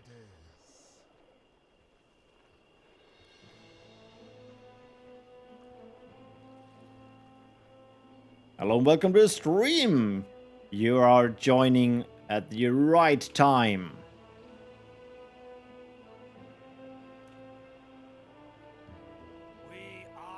So SK stacking up his units, both currently with +1 power well.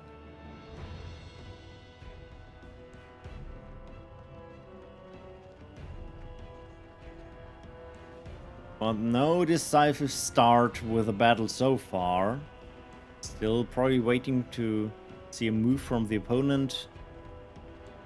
And again, we have a bit of the problem. Fighting into a Frost base is problematic. There's the Light Blade sniping away the first unit. Frost Mage to deal with the small units. That is looking pretty much in favor of Nautic. I guess SK is not investing more energy here and instead going for +1 power well. He's trying to save his horse and snacking away the units. Okay, that is a good save there. But in the meantime, the power well in the top was taken. So a bit of an advantage in terms of power well for SK. But he has to be careful. Frost can easily make a big snowball of death. And the horse survives? Yes. Already a crap ton of Nox troopers. But we don't see a big push. We see a power in the middle. Hello, I am back. What did I miss? You missed a like 20-minute match on Uru where both of them were running out of charges. We are still in the final. Oh, wow. In the lower bracket final, Nautic 1 point, SK 1 point. Nautic did a pure Frost, Avatar Frost match last battle. That was amazing. Wow, yeah, that sounds decent. So let me share my screen so you actually can see something. Give me a second. And then you can join round again. Oops. Here you go. Alright, big shadow army. Ooh, and Glyph hitting quite some units there. Home soil.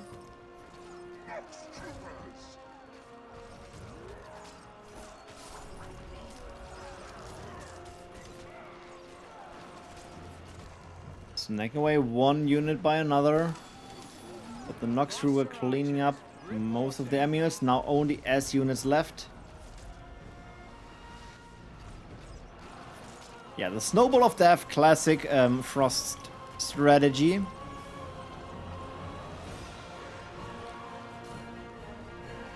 and pushing him back to the power world. So far, Nautic again +1 power. No, he took one here. So equal in power worlds. Now +1. Now equalizing. Okay, both are up with that power worlds.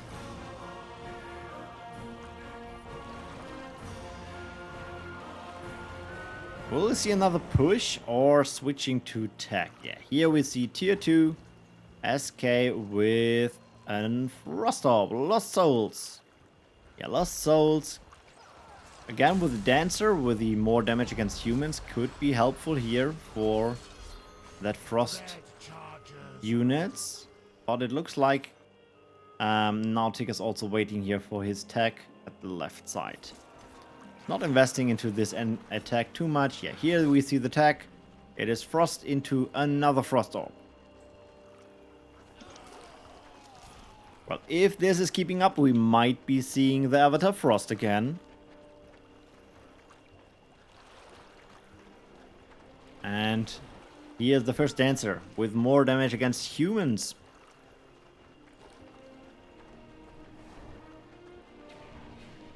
He's dodging and still getting damage. And the bird. He tried to dodge and still getting 3 units killed. 4 units killed. That was a very good trade. Yeah, and then the snowballing can start. Yeah, more dancers as an S counter. Nice snipe on the assassins.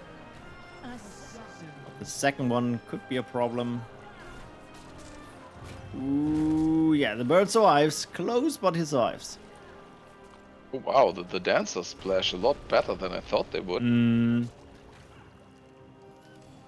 It's easy to underestimate how big this splash is. And again, they are the perfect counter against the White Rangers there.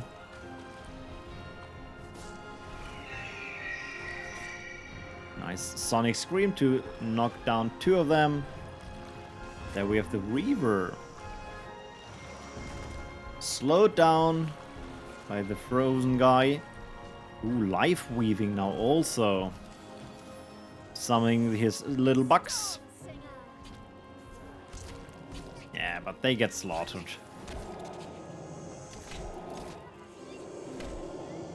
Ooh, that bird. I'm not sure if you can save him.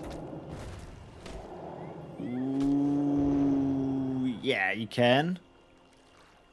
There's now 2 half-dead War Eagles.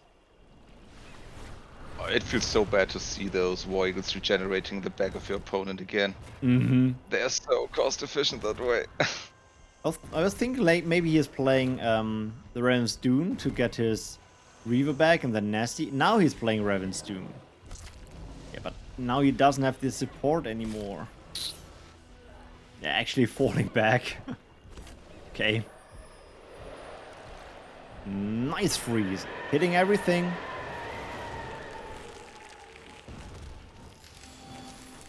Yeah, the opponent on the cliff. Bit problematic. And while there's a lot of damage, yeah, here we have the first Cobalt trick. You need to have a lot of burst damage into Frost. Grinding down is not working. But now, 3 War Eagles, 3 Storm Singers. Again, Storm Singers with big Nasty into an Ice Shield. Perfect. Last second Ice Shield. Big freeze. And that might be it to kill the birds. He cannot summon another Ice Shield. There's the first one. There's another Ice Shield, just in time to save one of them. But even if he's turning around now, will it be enough? No, it's not.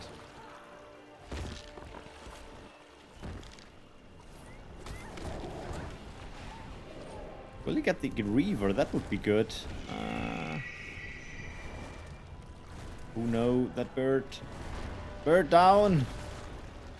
Yeah, that was some very good trades by SK here. Getting 3 of the birds. 3 Storm Singers. Yeah, if both players really focus their effort on one single choke point, there's so many tools flying, so much range damage, so much splash damage being dealt. But well, going into choke point is a choice. Alright, the Reaver now in the base. He has the Raven's Doom still active, so even if you kill that guy, you have to deal with him again. Maybe with a freeze you can ignore him, but both tacking up now. So the first one is already done, which is Nautic with a triple frost again.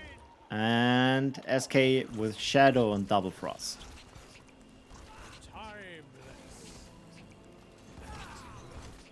And orb up in around 5 seconds. Nautic defended in the middle. Let's go that.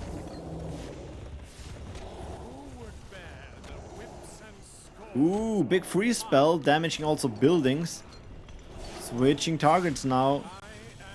Okay, using the freeze to buy the time you need.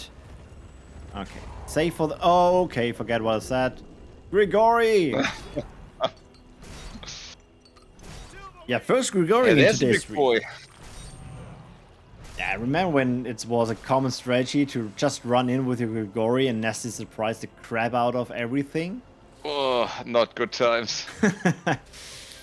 Yeah, normally then with the Doom and then again the actually you're right. The Avatar Frost counter, since the ability disintegrates units and depending on the HP it goes faster. So the Avatar Frost has nearly no HP.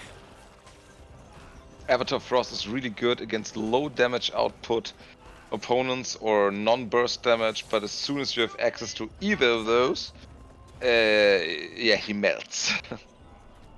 Doesn't work against XL anymore. Oh! You see, I read this is every so good patch when notes and I nerfed still have no idea what's in there.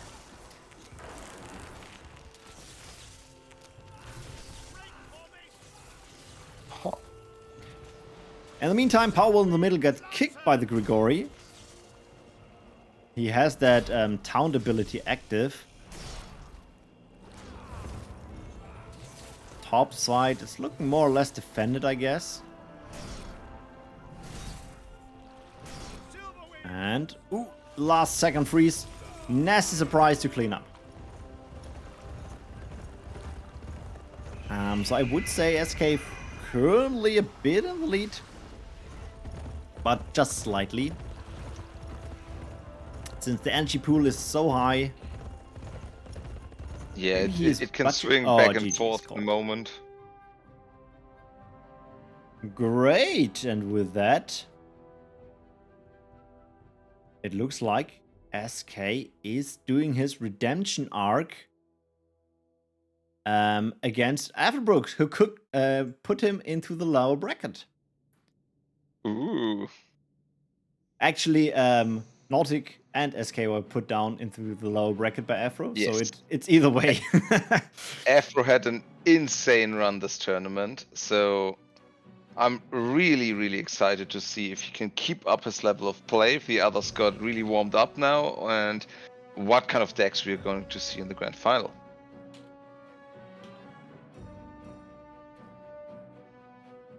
Alright, so let me get Chuggy into that group here, and I can stop screen Thank sharing, you. and we are still waiting to have Afro back online. He's currently not online. Afro! Where is he? Can already open the last match, which will start on Lajesh. Oh, is it Lajesh? Is it Lajesh? I think let me note that down, that I asked that for the officials to answer us. I mean, Wind I Hunter just want is to the... know the correct pronunciation, yeah. Can't be that hard. But what if they decide on the spot on the wrong pronunciation? What do we do then? The wrong Ultra Lord? one, I see. Yeah, I mean, Wind their Hunter is opinions. lead game design position, so I think the designer should know the name, right? Right? Yeah. Ethan, what? Afro should be Toggy's favorite? Well, I admit I played a lot with him back in the day, and he's a nice guy. But I am... To be fair, I know all of these pretty well, with the exception of Armatores, because he wasn't that active back in the day, or I'm not sure how much PvP he played, at least. But he's a nice guy. I've talked to all of those, so... There were a few people in the community that I wouldn't be too sad if they moved on to another game, but none of these is present in this tournament. Oh, he used Toggy as a name? Evil man. How dare he? Okay, on the other hand, nobody would believe him. It's me if it's not playing Pure Fire, so whatever. I actually can't remember. I'm not sure which event that would be. I don't think one of the ones I hosted. Normally I tell people to use the correct names, else you can't find your opponent. Obviously, it had to be something on the test server. Yeah. Because then nobody really gives a damn, because there's only 5 people online, right? Yeah. Alright, SK is around and Afro is around. Let me just update the bracket so it's up to date. That was SK winning 2-1. Save. Alright, the one from the upper bracket, that is Afro, is starting with +1 in the point department. So keep in mind, Afro just needs 2 wins. I say just, like it's easy. We can also have one last prediction as per usual for the final. Let me start a new one. Winner of Summer Cup 2025. We have SK versus Afro.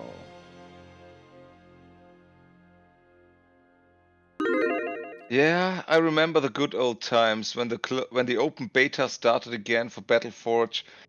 Man, the scene was just... everything was all over the place. Nobody had a definitive stand on how the meta is. There were, of course, some veterans that were way overqualified for what the hell happened in there. And it was good times. Also, the server was more of a suggestion of starting the game instead of really doing it. And when it got more stable and the scene got more competitive, it was sure a great time. So, for our grand finals in the north, we have SK with Shadow versus in the south Afro with the Werebeasts. Okay, haven't seen these guys in a while. Yeah, very nice card. If you get damaged, just run away and it all will be all fine. But of course, the wrong counter against the Red Charger.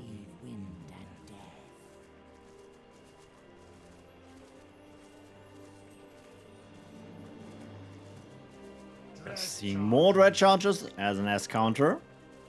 Also yeah, masked Red Chargers is absolutely valid until you see the evil ensnaring roots. So yeah, you usually just don't try to fight nature on tier 1 too much, unless you can attack them from multiple angles or have a backup plan ready.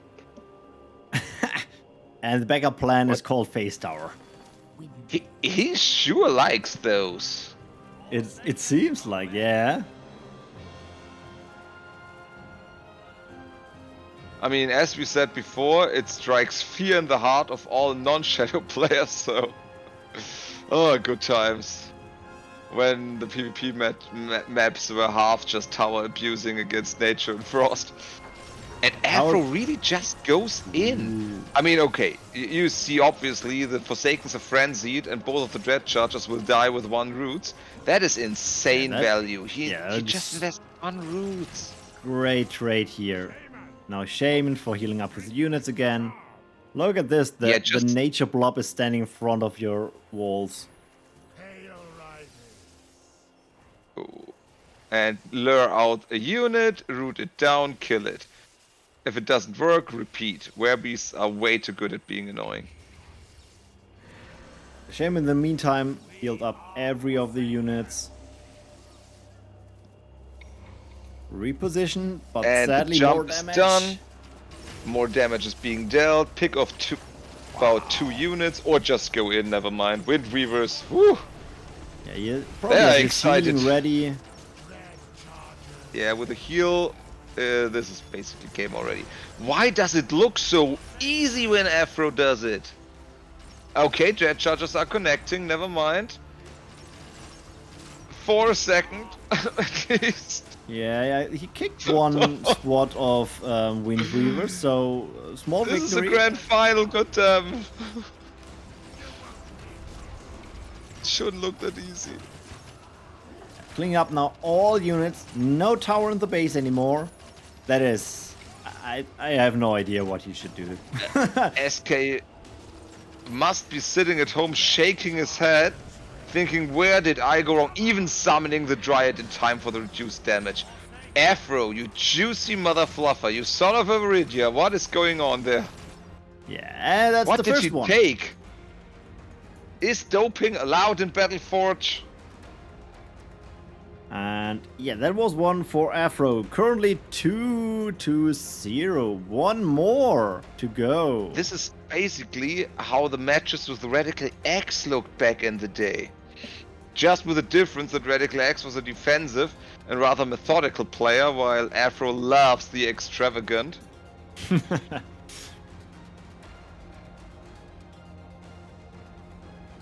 So it is map choice of SK.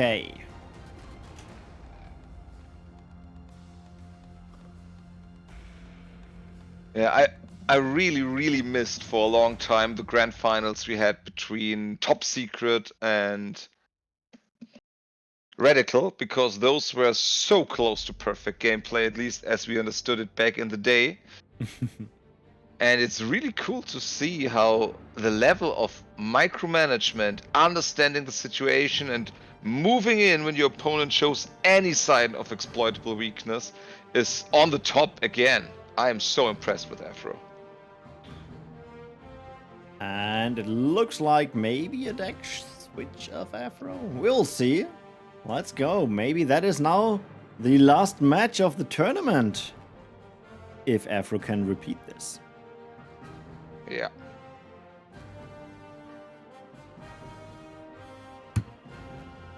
And it is Shadow versus Fire this time. Ooh.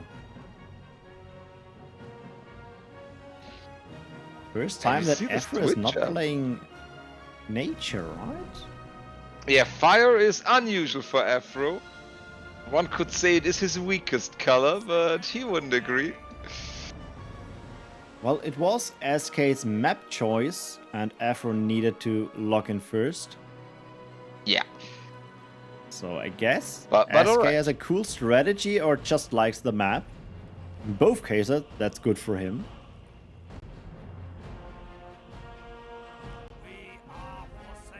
He is interested in the middle.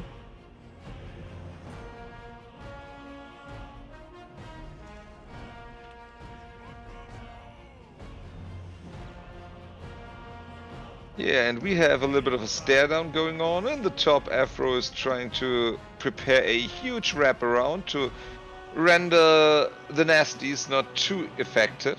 And we see how they can manage. And now we have, yeah, it looks like Afro is positioning at every of the four corners of some units. That will be very interesting. Wow. What a wraparound. The big question is, of course, can the units in the back react? Wow, this is super impressive. If this attack works, basically Oh, nobody he's plays not Scorched pushing. Earth anymore. You rather go for the power well here, yeah, exactly. And the strikers go in to finish off the eggs. Oh, Afro, he does have Scorched Earth.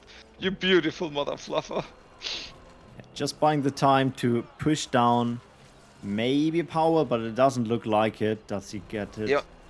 On the other hand, the well in the monument in the middle can simply be cancelled. Correct. If it he doesn't want it to go Yeah, up. he is. And that is just the cost of about 25 power. And he had nice trades up there because he went for the power well. And now it's... I'm getting at it's not too big of a difference up now. Yeah, he released a bit of the stress in the middle. That was very stressful, like 4 positions to defend, like, yeah. Erupting before they charge. But the red charger's dying. At least he gets some of the units down.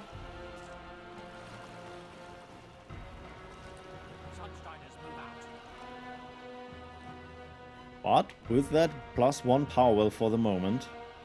Oh, and the base got repaired. Ooh, Sunderer. Sadly not the promo Sunderer. Looks like Afro needs to play a bit more PvE. Yeah. And the Zunderer getting out of the daze, and now the damage is being ramped up. On the right side, it's just a diversion, nothing too serious, and that is enough burst damage for a power well. Yeah. Afro! Even on fire, kick. he's on fire. And the big thing is, Forsakens, when they are frenzied, these are dying. There is no follow-up that completely would decimate him, just And the opposite another on the right one. side. The next Thunderer is coming up, beautifully stomping his way through, positioning on the power well, and the damage is being wrecked. Oh, I need to the see an charge eruption shot. here. Yeah, that's not too bad. I mean, it's bad, but could be worse. Thundering go, getting through, eruption to time. seal the deal, game. Yeah, there's Oh! eruption. Great. I just erupted a little as well. Okay. And now the Yeah, only it's thing you looking need have to bad. do is defending an attack that is coming from completely across the map while he had to rebuild the power well behind it. This is... wow. Afro, what did you take? Were you abducted by Radical X and Hero and brought up as by them as your little love child of PvP? What is going on here? Yeah, great match here. But we are, after all, in the final. That makes sense that we are seeing here some crazy matches. Both are now attacking up, but of course Afro with a big lead. With pure fire, really, Afro? Just for me? This guy's insane. Alright, we have an attack in the south. SK taking his chances and attacking the power well. And that's a lot of damage to get rid of with fire, because there's no defense. Yeah, double fire will be the tier 2. No repairs. Oh, but Maybe with the to eruption... save. Oh, never no. mind, there's the Lost Reaver coming in. Sadly, Oh, this is not going to be enough. so close, he needs a second strike.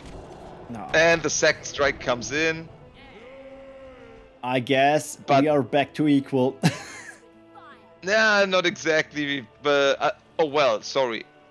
Yes, both kicked one well. Yeah. It is kind of equal. Never mind, the other guy kicked 2 wells, but you rebuilt 1. Yeah. So it's not exactly 100% equal, but this is still anyone's game. Jack, thank you for that follow. Welcome to some PvP action. And now's the big question, can you defend this? Long-range fire dancer, short-range burning spears, and of course the belly flopping enforcer, I haven't said this in such a long time, is a beauty to watch. Challenging modern body standards, which I don't really care too much about, but he's just a work of art. Fire dancer getting pushed back, and here we start, slowly but surely. Remember, you have to fight the units. Just rushing a monument versus frost is suicide. Yeah, And but he has therefore there so should be a many defense. S counters. The dancer this is an is S a defense. counter, an M size. The Dark Assassins S counter, S sized. Yeah, don't play S units versus lost cells. It's not Yeah. worth it. Just don't do it. But fire very lot of M units on tier 2, so not too big of a problem. Yeah, and we're slowly racking up the power well numbers again. I think after a game slightly favoring Afro, as I said, it's not too big. There were things here and there. We're going back to a little more calm state of the game. More power wells are being pulled. Yeah, but with the dancer on the high ground, yeah, you have a problem. I'm not sure if SK was aware that this deck map choice will choose the deck choice. Yeah, let's face it, Urmia has been an oppressive frost and or fire map for ages. A, due to op control and cliffs, and B, due to the close distances you can abuse with your frost units. Shadow is swift, Shadow's good, Shadow can adapt to this, but these two colors, Frost and Fire, just have huge advantages here, especially if you play Scorched Earth. And Afro understood this, and yeah, is taking his chances with this. Oh, that's a lot of damage. Eruption, beautiful. Cleaning up 2 of the units. Storm Singer. Let's hope his Enforcer survives. Yeah, probably not. It should. Storm Singer Never mind. snipes it, yeah. Enforcer respond.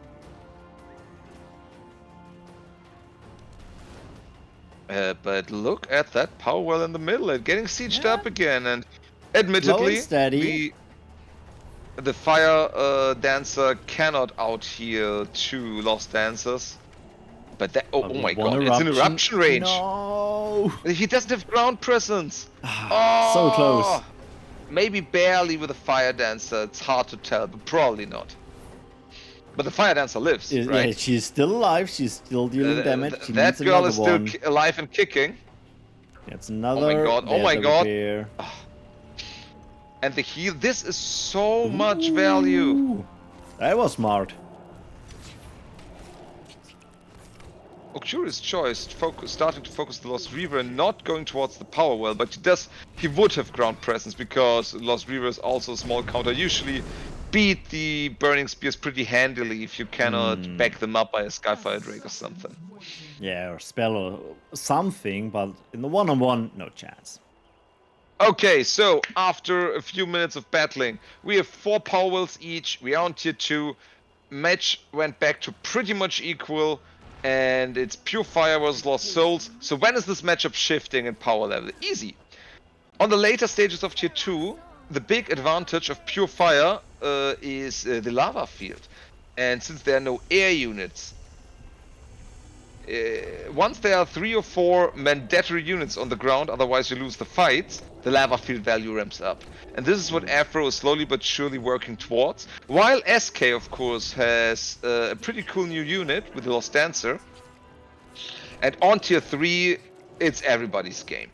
Both parties have huge possibilities to cancel each other out. But that attack looks a bit scary. Yeah, that's a lot of damage on the power well, but They no should follow-ups. Oh, I will think like he activated the Raven's Doom, so yeah. Never mind. Would have been a possibility, yeah. Looks like Afro is looking for more power wells. Yeah. He slowly wants to build towards these later stages of tier 2. And on this map, if he would start to take power wells on the right as well, with Scorched Earth, he can deny a tier 3, right? While Frost is usually not in the position to punish a greedy orb. Yeah, I'm expecting it's we will equal. probably see a tier 3. Currently, they're kind of stuck with their tier 2 attempts. The Fire Dancer attempt was pretty good. I think that's the only way he can push through. SK, beautiful movement on the map, taking power wells on the eastern side, so he will not be denied that tier 3 later on. But the middle also has a lot of buildings, lava fields have a lot of value. You can just attack the middle and spam lava fields until more than one of the power wells is low and you keep winning the fights. But I didn't see a Gladiatrix yet against the Lost Reaver because that would be the tool of choice on the long run. If he doesn't play her, Burning Spears is an L counter. if he doesn't play her, of course, he would rather go to tier 3 at a point. Or just spam more lava fields, I don't know. Afro's a bit better than me, I'd say. So far, let me check power wells. Yeah, both now currently with 6 power wells. Here's your lava field. Ah, the value. A Yeah, but it doesn't look like Afro is clearly able to push through here. That's what I meant. I think. Trying to keep the Fire Dancer alive, and that is value. That is Ooh. important. 3 squads up again. Burning Spears will die, but they did the job by weakening the Lost Reaver. And yeah, the big question is, will Afro ever accumulate a board state where he can't challenge Lost Reavers? Because these are what's kicking him out over and over and over again at the moment. Without the... Yeah? Interesting enough, Lost Reaver, another S counter, like we said before. So many S counters. So bringing the but Burning in Spear was itself- the wrong decision here. Gladiatrix would have been better. Oh, both have their advantages, especially with the Lost Crawlers around so much. Gladiatrix tend to be out of freaking paper. But yeah. This is a good back and forth. Oh, the beautiful Nice bug snipe. explosion with a splash damage in the air, taking the Drake. Well done by Street Kings. He is clawing his way back into his game. Slowly but surely, he took more parts of the map, taking nice trades here, and now he has to get the Gladiatrix. If he cannot dispel buffed up Lost Reavers, he will Yeah, not win on problem. tier 2. Because that's the opposite effect of the late tier 2. Without the removing the buffs, he needs way better spells. Like we see here, if he stands in the wildfire, alright, that can work, but otherwise, Yeah, now it's pain, the other pain's one. waiting. Yeah, trades are not working out. Street Kings is putting up more and more of an army. What was this lava That was a field? misclick. Oh no, big misclick. Yeah, and with that, I think Street Kings has done it. More and more units are spawning. His power well is going down. Will we see a counter-attack? Or is there even the option for a counter-attack? Street Kings relentless on the later stages of tier 2 here. Only has the energy to do a counterattack. He's fighting for his life here, and the next Reaver is coming around. Lava Field. Life Wing not in time for the Lava Field, but still.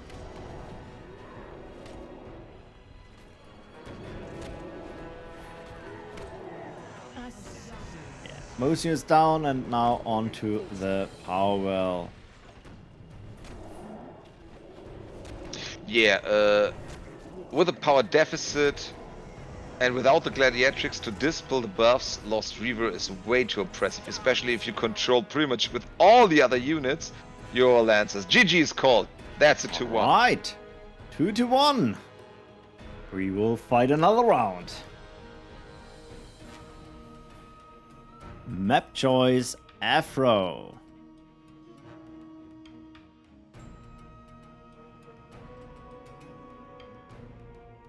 Cool game to see the flip around. Absolutely. From the start and then the switch. So, yeah, he whisked me the new map. Because no one knows the new name of the new map.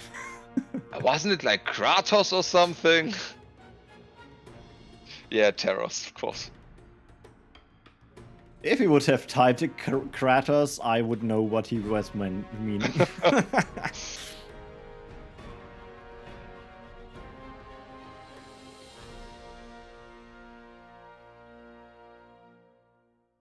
Okay, SK locked in his deck.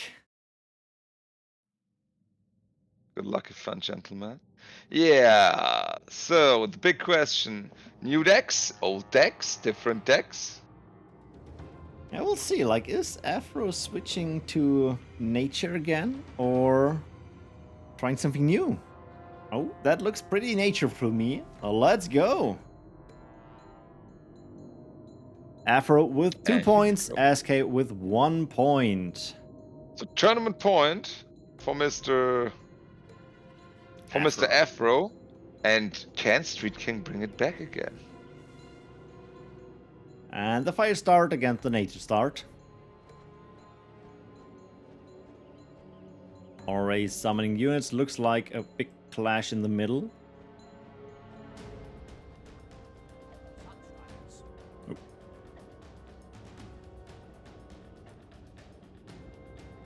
Yeah, we see the nature again.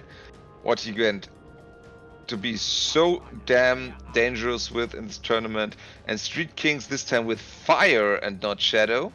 And I am super excited to see how this exchange goes.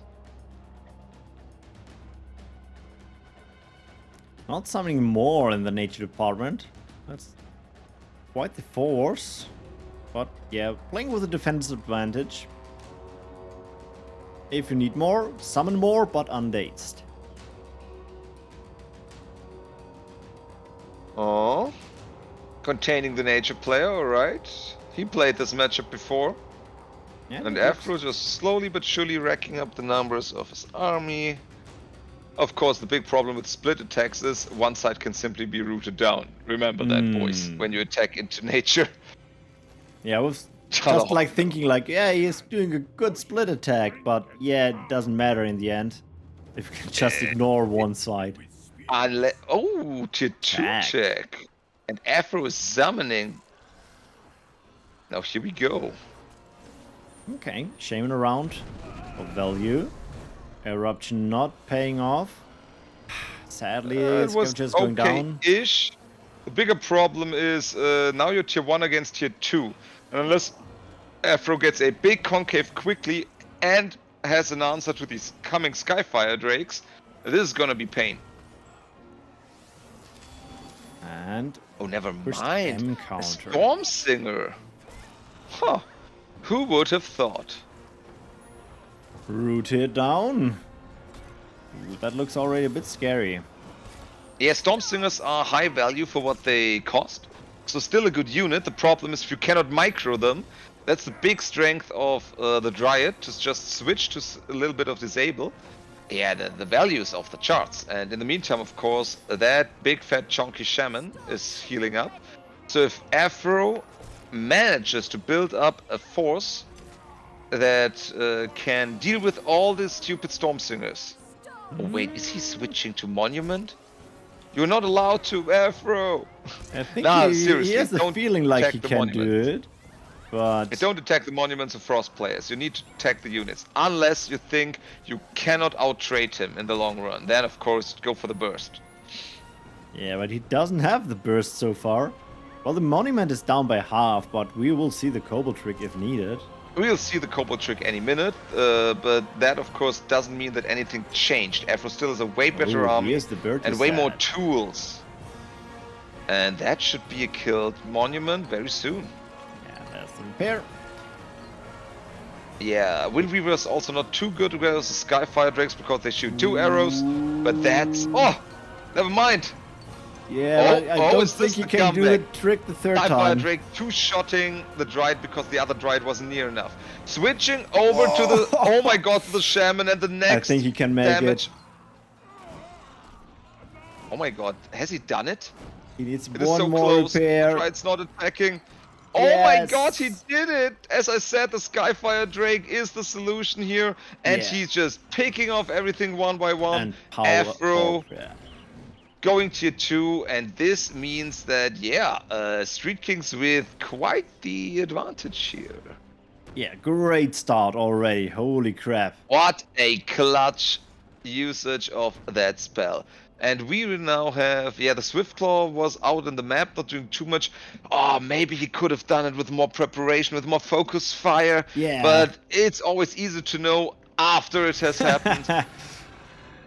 Yeah, Afro needs a power well. And then he needs to defend this attack. Because Fire Frost really strong once it can have its setup of the Skyfire Drake, the Storm Singer, and the Frost Sorceress. If that all three is online, not easy to break. And Vaya would have done a great job. Yeah, I don't think he had the energy for that stuff. But it could have deleted the Skyfire. Who knows? Who knows? And yoink! The deep one grabbing the Storm Singer, and that's the usual Easy combo trade. we go for here. Oh, and the Skyfire Drake dies as well due to the poison. That's some good trades now for Afro again. Snacking away 2 of these units without a lot of investment.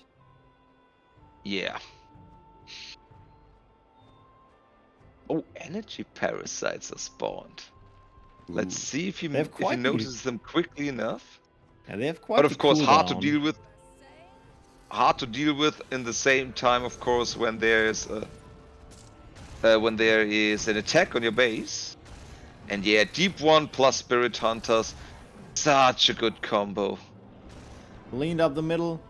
And she Parasite is going in, I guess. Cooldown is The down. first one's going in, and that is not going off. Ooh, Yeah. investing the Eruption Well, is of course not the best trade, but much better than then getting do the nothing. suck off. Yeah.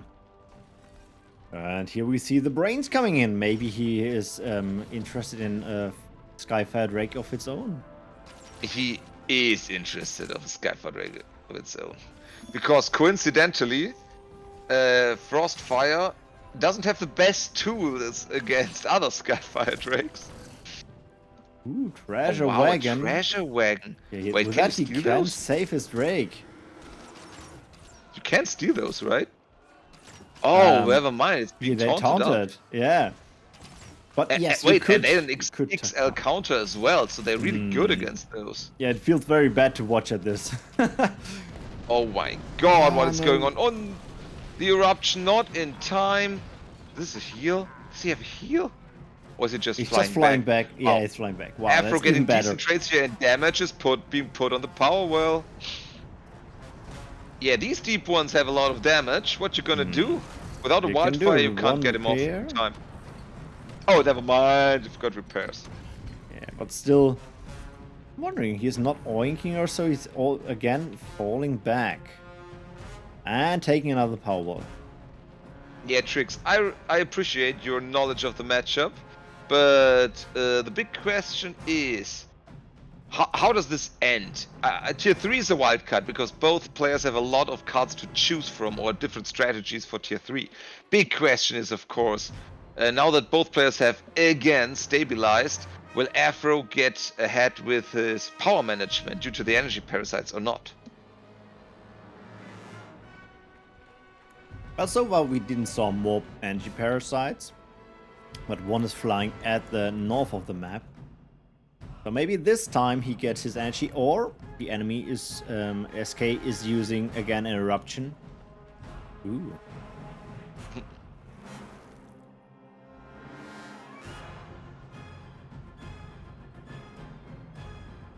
And Skyfire Drake, yeah, that works also to defend against the energy parasite.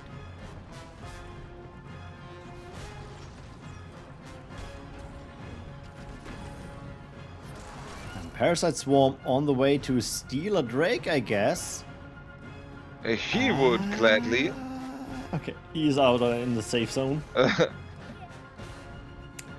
He is faster than the brains. The mask Skyfire Drakes. Of course, at one point the brains will get a delicious steal. And it's still nature after all. If he really wants, he could just do oink and grab it. Whoa, that's a close power well.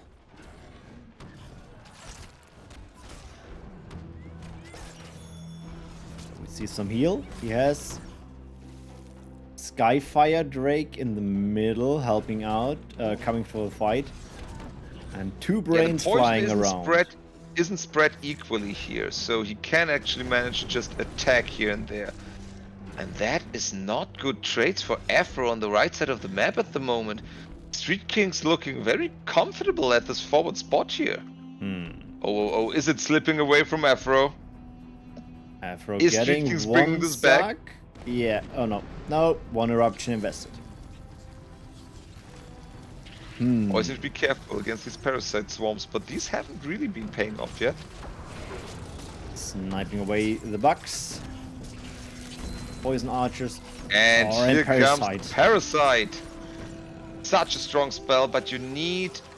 Oh, one switch. Dude, careful with that Skype. Oh, never mind. Out of the range. That was close.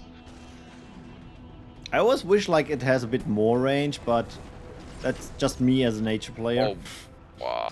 Yeah, the spell has insane values. If that gets through every time. And yoink, here's a stolen Skyfire Dragon. This is a huge tempo swing. And now's the big question. How do you defend this? It even has the frost shell still attached. Yeah, and the close power well was a bit greedy. And now you see why. It sure was. It sure was. And now, especially with that Skyfire Dragon, is a good medium counter, and also the Ghost Spears around. That is a lot of units. Wait. No, he tries to defend this. This is way Looks- too much stuff, though. Not sure what he wants to do here. Good heal. And in the Okay, north, the next repair, of energy course. parasite is being prepared. Big eruption, though. Is there follow-up heal? It is. Good eye on that. And- And the energy parasite got his ability out. At least the first time. Maybe another one.